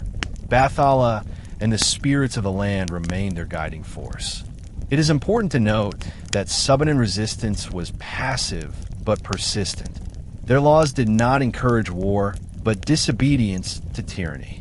They retreated deeper into the mountains, burned down garrisons built too close to sacred groves, and refused to send their sons to colonial schools. This passive disobedience, not through bloodshed, but through non-cooperation, is one of the most remarkable traits of Subanen resilience during the Spanish era. Still, colonial records often ignored or misunderstood the Subanen. In Spanish maps, their territories were marked as terra incognita, unknown land, and missionaries would simply call them infield's, unbelievers. The silence of history is not a sign of irrelevance, but evidence of deliberate survival. The Subanen chose their path, not of conquest, not of submission, but of preservation through invisibility. Yet, despite their isolation, the Subanen were not entirely untouched. Through intermarriage, trade, and the flow of new words and items like rice varieties, blades, and tobacco, they absorbed external influences selectively. They kept what served them, and rejected what threatened their harmony. It was a delicate dance of adaptation, one that would become even more crucial with the coming of the next colonial power. When the Americans took over from the Spanish in 1898 through the Treaty of Paris, Mindanao was once again redefined, this time not by crosses or swords, but by pens and paper. For the Subanen people, who had resisted formal subjugation under the Spanish, a new kind of threat arrived. The Americans did not come to forcibly convert or enslave. Instead, they came with a bureaucratic system, one that documented land, drew borders, issued titles, and appointed town mayors. The Subanen, who had never considered land as private property, were now being asked to register what had always been communal. Their belief that no one owns the land except all Subanen people clashed with the American concept of individual land ownership. For centuries, they cultivated their hillsides, riverbanks, and forests without fences. But now, without written deeds or land titles, their territory was labeled as public domain or unoccupied by colonial surveyors. By the early 1900s, under American administration, homesteading acts were introduced. These allowed Christian settlers from Luzon and the Visayas, primarily Ilocanos, Cebuanos, and Boholanos, to legally claim vast areas in Mindanao. Subanen communities, unaware of the legal mechanisms or unable to read English-Spanish documents, found themselves slowly encircled. Their ancestral domain shrank, not through war, but through legal exclusion. Many Subanen became unwilling squatters on their own land. Worse still, the Americans classified all non-Christian tribes as non-civilized, placing them under the Bureau of Non-Christian Tribes, effectively categorizing them as wards of the state. Their elders were replaced by lowland mayors, their laws overwritten by municipal codes, and their cultural rituals dismissed as superstition. Despite this, the Subanen tried to adapt without surrendering identity. Some took low-level administrative roles. Some learned to read and write, while others resisted quietly, retreating further into the hills. The American schools reached some Subanen children, but the lessons were rarely about Subanen heritage. Instead, they were taught to admire George Washington and Abraham Lincoln, while forgetting Timue Labi and Balian, heroes of their own land. The real damage was invisible: identity erosion. The Subanen way of life, though still alive, was being pushed to the margins of history. Yet even as they lost land, they preserved something more powerful: memory. In their chants, in the old stories whispered beside hearths, and in the quiet rituals of their bay and Timue, they protected their narrative, not to be forgotten, not to be erased. By the mid-20th century, after the Philippines gained independence from the United States in 1946, the Subanen people faced a new reality. They were no longer subjects of foreign empires, but they were still outsiders in their own homeland. The newly independent Philippine government continued policies of migration into Mindanao, encouraging settlers from Luzon and the Visayas to develop lands that were declared vacant by law, but in truth have been occupied by the Subanen for countless generations. This migration wave was devastating. Fertile valleys in Sindangan, Dipolog, Pagadian, and Cagayan de Oro were parceled out into homesteads and plantations. Logging companies were granted concessions to cut down forests that the Subanen considered sacred. To the settlers, land was wealth. To the Subanen, land was life itself. The clash was not just economic, it was cosmological. The Subanen saw rivers as living ancestors, forests as protectors, and mountains as guardians. Watching them vanish under bulldozers and axes was a spiritual wound as much as a material loss. The Subanen responded with resilience and quiet defiance. They avoided confrontation with settlers, but they retreated further inland, farming on less fertile soils and sustaining themselves with traditional crops, fishing, and hunting. Yet the pressure was relentless. Schools taught in Visayan or Tagalog, not Subanen. Courts dismissed oral traditions as invalid evidence. And in government records, the Subanen were often lumped together under the label Lumad, a term that recognized them as indigenous, but also blurred their unique identity. Still, seeds of revival were planted. By the 1970s and 1980s, as indigenous rights movements gained momentum worldwide, Subanen leaders began asserting their voice more boldly. They joined other Lumad groups in demanding ancestral domain recognition, cultural preservation, and protection against militarization. Some Subanen communities became caught in the crossfire of Mindanao's wars between state forces, Moro rebels, and communist insurgents.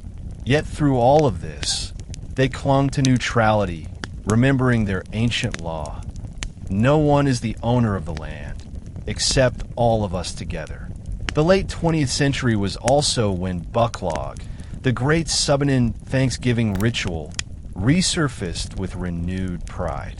Once held in secrecy, it began to be celebrated openly again with gongs, dances, chants, and communal feasting.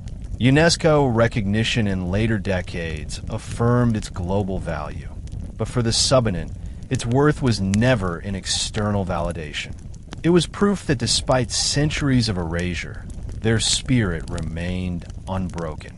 By the time the Philippines entered the 21st century, the Subanen had endured Spanish conquest, American bureaucracy, and post-independence land dispossession.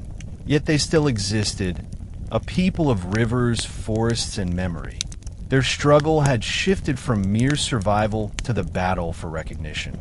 The world was finally beginning to hear their voice, but it was a voice that had always been there, echoing through the mountains and rivers of Mindanao. The Subanen story in the colonial crossfire is not one of defeat. It is one of endurance. Empires rose and fell, governments came and went, but the Subanen, quiet, steadfast, and rooted, remained. The decades following the 1970s marked a profound turning point for the Subanen people. No longer confined to the silence of mountains and valleys, the Subanen, along with other Lumad groups of Mindanao, began to find their collective voice in the rising tide of indigenous activism. For the first time in centuries, they weren't simply responding to colonial powers. They were organizing, demanding, and asserting their rights as rightful stewards of their ancestral lands. This awakening did not come easily. During the martial law era under Ferdinand Marcos, 1972 to 1981, Mindanao became heavily militarized. Large-scale logging, mining, and agribusiness projects expanded rapidly, backed by government cronies and foreign investors. For the Subanen, this was yet another wave of dispossession. Sacred forests were cut to supply timber exports. Mineral-rich mountains were surveyed by geologists and then fenced off for corporate extraction. Entire rivers were diverted to support dam projects. And once again, the Subanen were treated as if they were invisible obstacles to development. But something was different this time. Subanen leaders and youth began forming alliances with broader Lumad movements, as well as with church-based organizations, NGOs, and human rights groups. For decades, they had endured in silence. Now, they were learning to use the tools of the modern world: petitions, protests, cultural showcases, and legal advocacy to defend what their ancestors had preserved. It was in these years that the word Lumad gained momentum, a Cebuano term meaning native or indigenous. The Subanen embraced the label as part of a larger indigenous identity in Mindanao, while still holding on to their specific name and traditions. Lumad congresses and gatherings brought together Manobo, Mandaya, Balian, Taboli, and Subanen leaders to share strategies, rituals, and solidarity. In this way, the Subanen discovered that they were not alone. Their struggle for recognition and survival was part of a larger indigenous resistance. In schools and universities, young Subanen students began to question why their history was absent from textbooks.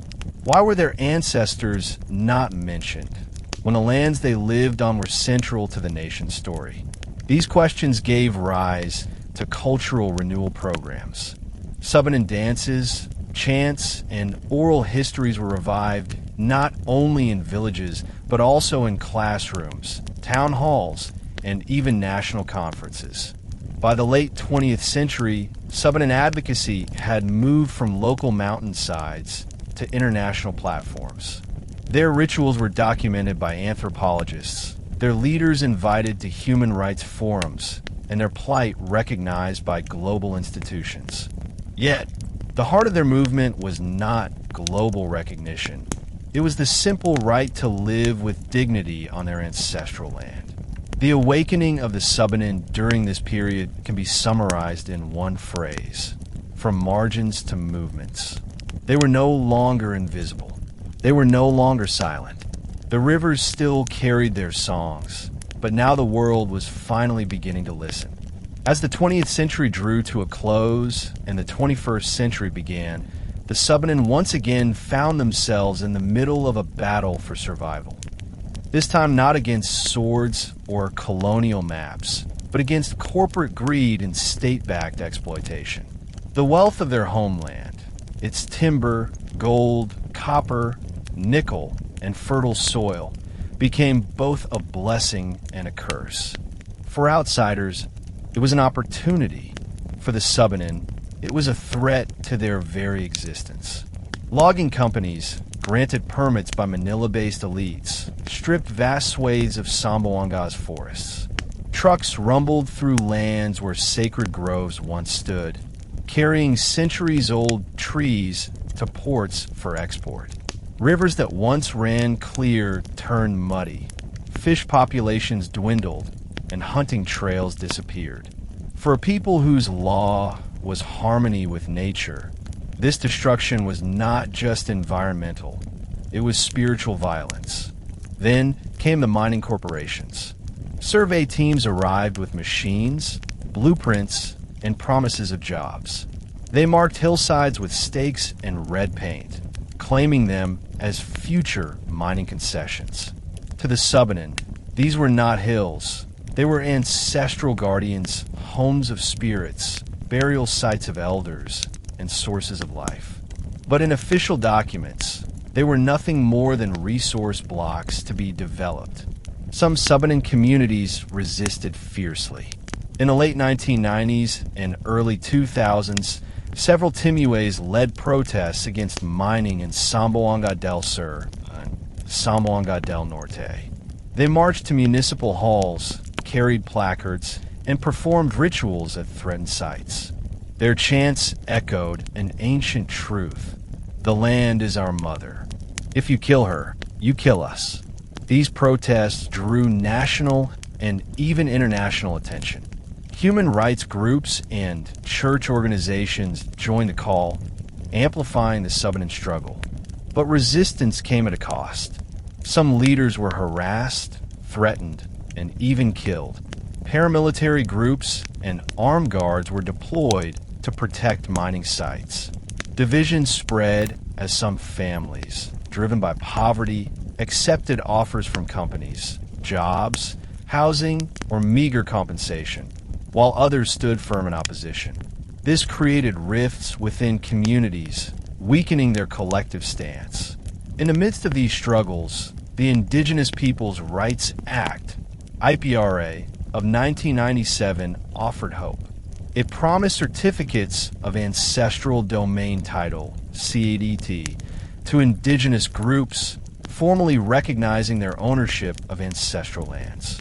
Many Subanen filed claims, mapping their rivers, forests, and sacred sites. But the process was slow, burdened by bureaucracy, corruption, and overlapping claims from settlers, corporations, and the state. For some, the recognition came too late. Lands had already been logged, mined, or sold. Still, the Subanen did not yield. They adapted their resistance. Elders combined ritual with legal documents, performing Pamuhat ceremonies before filing ancestral domain claims. Youth leaders used cameras and smartphones to record violations, posting them online. Songs, chants, and dances that once echoed only in villages were now performed at conferences in Manila, Davao, and even abroad. They transformed their culture into advocacy, their rituals into resistance. The Subanen battle over mining and logging is not just about land. It is about identity, spirituality, and survival. Each tree felled is an ancestor silenced. Each river poisoned is a prayer disrupted. But each protest, each chant, and each ritual is a declaration. We are still here. As the world entered the 21st century, the Subanen faced a paradox. On one hand, their ancestral lands were under greater threat than ever from mining corporations, commercial farming, and illegal logging. On the other, their children were entering schools, universities, and digital spaces that could potentially empower them to defend their identity in new ways. This was the age of the Subanen youth awakening. Education had long been a double-edged sword for indigenous peoples. During the Spanish era, schooling meant forced baptism. Under the Americans, it meant English literacy at the expense of native tongues. But by the early 2000s, indigenous schools and community learning centers began to rise in Mindanao. Some were supported by NGOs, others by church-based missions, and a few by government programs. For Subanen children, this meant learning not only about mathematics and science, but also about ancestral laws, rituals, and history. A crucial change came with a mother tongue-based multilingual education, MTBMLE, policy, which allowed children to learn in their native Subanen language during their early school years. For the first time in generations, Subanen was not just a language of the home or ritual. It was a language of the classroom. This empowered children to see their identity as valid, not backward. When a child learns to read and write in their mother tongue, they are not just learning letters, they're learning pride. Beyond classrooms, Subanen youth embraced digital technology. Smartphones, cameras, and social media became tools of cultural revival. Young Subanen recorded their grandparents' chants, uploaded videos of bucklog rituals, and posted stories in Subanen dialects on Facebook. They joined online Lamad communities, connecting with Manobo, Mandaya, and Balian youth who shared the same struggles. For a tribe once silenced by invisibility, the internet became a stage where they could sing loudly again. But with these opportunities came challenges. Many Subanen youth were lured away from their communities, migrating to cities for work or higher education. Some, in adapting to urban life, distanced themselves from tribal identity, fearing discrimination, poverty stigma, or ridicule. The danger of cultural loss was real. Elders feared that if rituals, chants, and oral histories were not passed down in time, they would fade into silence. Yet hope shone through. In many towns across Samboanga Peninsula, Subanen youth councils began to form. These groups organized cultural workshops, language camps, and advocacy programs. They invited elders to teach rituals and storytelling. They planted trees in deforested areas, framing it not just as environmentalism, but as a sacred duty to the ancestors. In universities, Subanen students formed cultural associations, proudly performing traditional dances at school events and raising awareness about their people's plight. Most importantly, Subanen youth began to enter the world of law, governance, and activism. Some studied anthropology, law, or environmental science, returning to their communities with new knowledge and strategies to defend ancestral lands. Others became journalists or artists, weaving Subanen narratives into national and global conversations. Through education, advocacy, and creativity, the Subanen youth are stepping into the role their ancestors once held, guardians of tomorrow. They carry smartphones instead of spears, but the mission is the same: to protect their people, their land, and their soul. Among all the traditions of the Subanen, none captures their spirit more powerfully than the bucklog, their grand Thanksgiving ritual. It is more than a festival, more than a dance. It is the heartbeat of Subanen identity, a living bridge between past and present, ancestors and descendants, the spirit world and the human realm.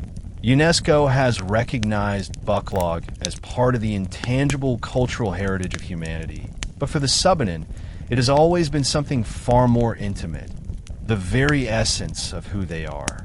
The bucklog begins not with drums, but with intention. It is performed to honor the spirits, to give thanks for blessings, to heal a community after tragedy, or to celebrate major life events. At its center is the bucklog platform, a raised wooden floor built over a resonating base of logs. When participants dance upon it, the entire structure shakes, creating a deep, thunder-like sound that echoes across the land. For the Subanen, this is no mere sound.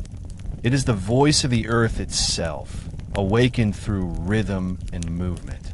The ritual is led by the Balian, shaman priest, who performs sacred chants to invite the Dawada, the spirits of nature, ancestors, and cosmic guardians.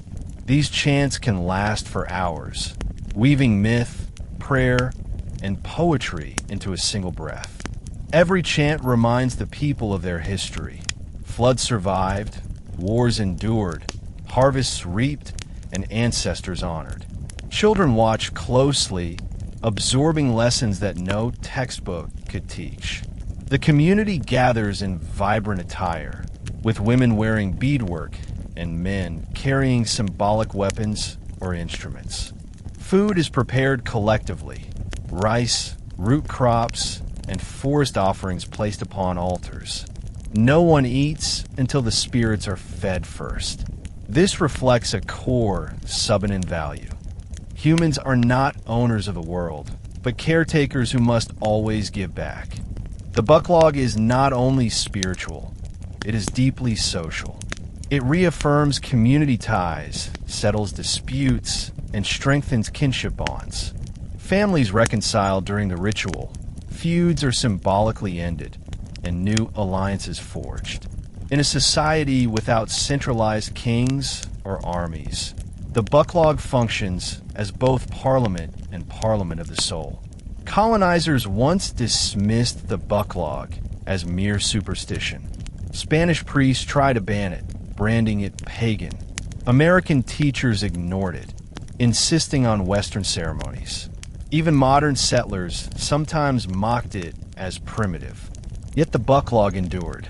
It survived in hidden groves, whispered in secret, celebrated far from the eyes of outsiders. Why? Because it is not just a ritual, it is resistance. Every stomp upon the bucklog platform is a declaration: we are Subanen. We are still here. Today, when Subanen youth perform the bucklog, they are not simply dancing. They are awakening the ancestors, reaffirming their bond with the land, and telling the world that their culture is alive. It is both memory and prophecy, proof of survival, and a promise of continuity. The bucklog is more than a communal gathering. It is a cosmic reenactment of harmony. Every movement, every sound, every offering carries meaning that ties the Subanen to their environment and to the unseen world. For people whose law has always been about balance, the bucklog is their constitution, their prayer, and their promise. The central platform itself is deeply symbolic. Elevated from the ground by sturdy posts, it represents the bridge between the human world and the spirit world. Beneath it are logs that act as natural amplifiers when dancers stomp on the platform. The vibration produces a low, thunderous boom. To the Subanen, this is the heartbeat of the earth, awakened by their gratitude. It is not entertainment. It is a sacred dialogue with creation. The circle of dancers around the platform mirrors the cycles of life: planting and harvest, birth and death, joy and grief. Men and women, elders and youth all participate. No one is excluded because life itself excludes no one. Children are often brought into the dance early, not just to learn steps, but to absorb the rhythm of their people. In this way, the Bucklog is a school of memory, passing down values through embodied experience. Offerings made during the ritual also reflect deep ties to nature. Chickens, pigs, or carabaos may be sacrificed, but these are not mere acts of consumption. They are gifts to the spirits who provide abundance. Grains of rice, jars of water, fruits, and woven mats are placed on altars to signify human dependence on land and labor. Even the smoke from incense or burning leaves is understood as a messenger, carrying prayers from earth to sky. The Balian shaman priest plays the central role as mediator. Through chants, prayers, and ritual gestures, the Balian calls upon the Dewata, spirits of rivers, mountains, forests, and ancestors. These invocations can last for hours, filled with metaphors that connect the human community to the broader cosmos. For instance, rivers are invoked as lifeblood, trees as guardians, stars as ancestral eyes. Each element of creation is honored as kin, not as property. This worldview sets the Subanen apart from modern systems that commodify nature. At its heart, the Bucklog ritual reflects the Subanen philosophy. No one owns the land. It owns us all. By dancing on the earth, they renew their collective responsibility to care for it. By sharing food, they reaffirm their duty to one another. By invoking spirits, they remind themselves that their survival is not theirs alone. It is part of a sacred chain linking past, present, and future. Colonial forces often misunderstood this symbolism. Spanish missionaries condemned it as idolatry. American officials ignored it as folklore. Even today, outsiders sometimes see it as a cultural showpiece rather than a spiritual act. Yet to the Subanen, the Bucklog is a living covenant. It is their declaration of independence, their law of harmony, their eternal pact with the earth. When the Subanen stomp upon the Bucklog platform, they are not just making music. They are echoing the footsteps of ancestors. They are summoning the spirits of rivers and forests. They are declaring, "We dance not to entertain, but to survive." And in every boom of the earth's voice, the world is reminded that the Subanen are still here, guardians of balance in a fractured age. In today's world, the Bucklog has taken on a new role. What was once practiced quietly in forest clearings or village centers is now recognized on global stages as a masterpiece of intangible heritage. When UNESCO inscribed the Subanen Bucklog into its representative list of the intangible cultural heritage of humanity, it was a proud moment not just for the Subanen, but for all Lumad peoples of Mindanao. It meant that what outsiders had once dismissed as primitive was now valued as world treasure. But UNESCO recognition is both an honor and a warning. The honor lies in the acknowledgement of the Bucklog as unique, irreplaceable, and sacred. The warning lies in the fact that it is an endangered tradition. Urban migration, modern schooling, loss of ancestral land, and the encroachment of dominant religions have weakened its practice. Many young Subanen have never seen a full Bucklog, much less danced upon its sacred platform. Without urgent action, the ritual could fade into memory. In response, cultural revival efforts have intensified. Subanen elders, with support from NGOs and government cultural agencies, organize Bucklog festivals that serve not just as rituals, but as schools of tradition. Elders explain the meanings of chants, the symbolism of offerings, and the sacred duty of protecting nature. Youth are encouraged to participate, to wear traditional attire proudly, and to learn the rhythms of the gondang drum and the agungaw. These efforts transform the Bucklog from a threatened ritual into a living classroom of identity. Interestingly, Bucklog has also entered the digital space.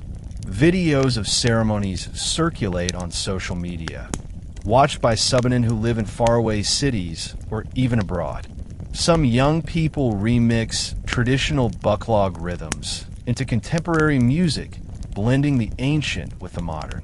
Others document rituals with cameras, ensuring that even if oral memory fades, digital archives will preserve them. For a community often rendered invisible, this global visibility is both empowering and revolutionary. Still, challenges remain. Some rituals are commercialized, staged for tourists or local festivals without the spiritual depth that defines the true Bucklog. Elders caution against this hollowing out of meaning, warning that the ritual must never be reduced to mere performance. To the Subanen, the Bucklog is not entertainment, it is covenant. It cannot be separated from its sacred context, its prayers, and its offerings. Without these, the platform is just wood. With them, it is the voice of the earth. Today, the Bucklog is a symbol of Subanen pride and survival. It reminds the world that the Subanen have endured colonization, land loss, and marginalization, yet their heart still beats to the rhythm of the earth.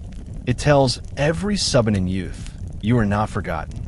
You belong to a people who dance with the ancestors and sing with the spirits of rivers and mountains. In a fragmented modern world, the Bucklog stands as a vision of wholeness, a reminder that humanity's future depends on balance, gratitude, and respect for all creation. When the Subanen gather and the earth's deep voice resounds once more, it is more than a ritual. It is a message to the world. As long as we dance, we endure. Today we have walked together through the long memory of the Subanen people. We have seen their beginnings before Islam and Christianity, their resilience through Spanish and American colonization, their struggles against logging and mining, and their revival through education, youth movements, and the sacred Bucklog ritual. The moral of this story is clear. Identity survives when people refuse to forget. The Subanen remind us that land is not a possession, it is life itself. And culture is not just tradition, it is strength, it is resistance, it is survival. If you've learned something new, remember, this is only one chapter of many untold stories. On History Teller YT, we will continue to uncover voices the world must hear. So join us again in the next episode. Together, let's keep history alive so the past may guide the future.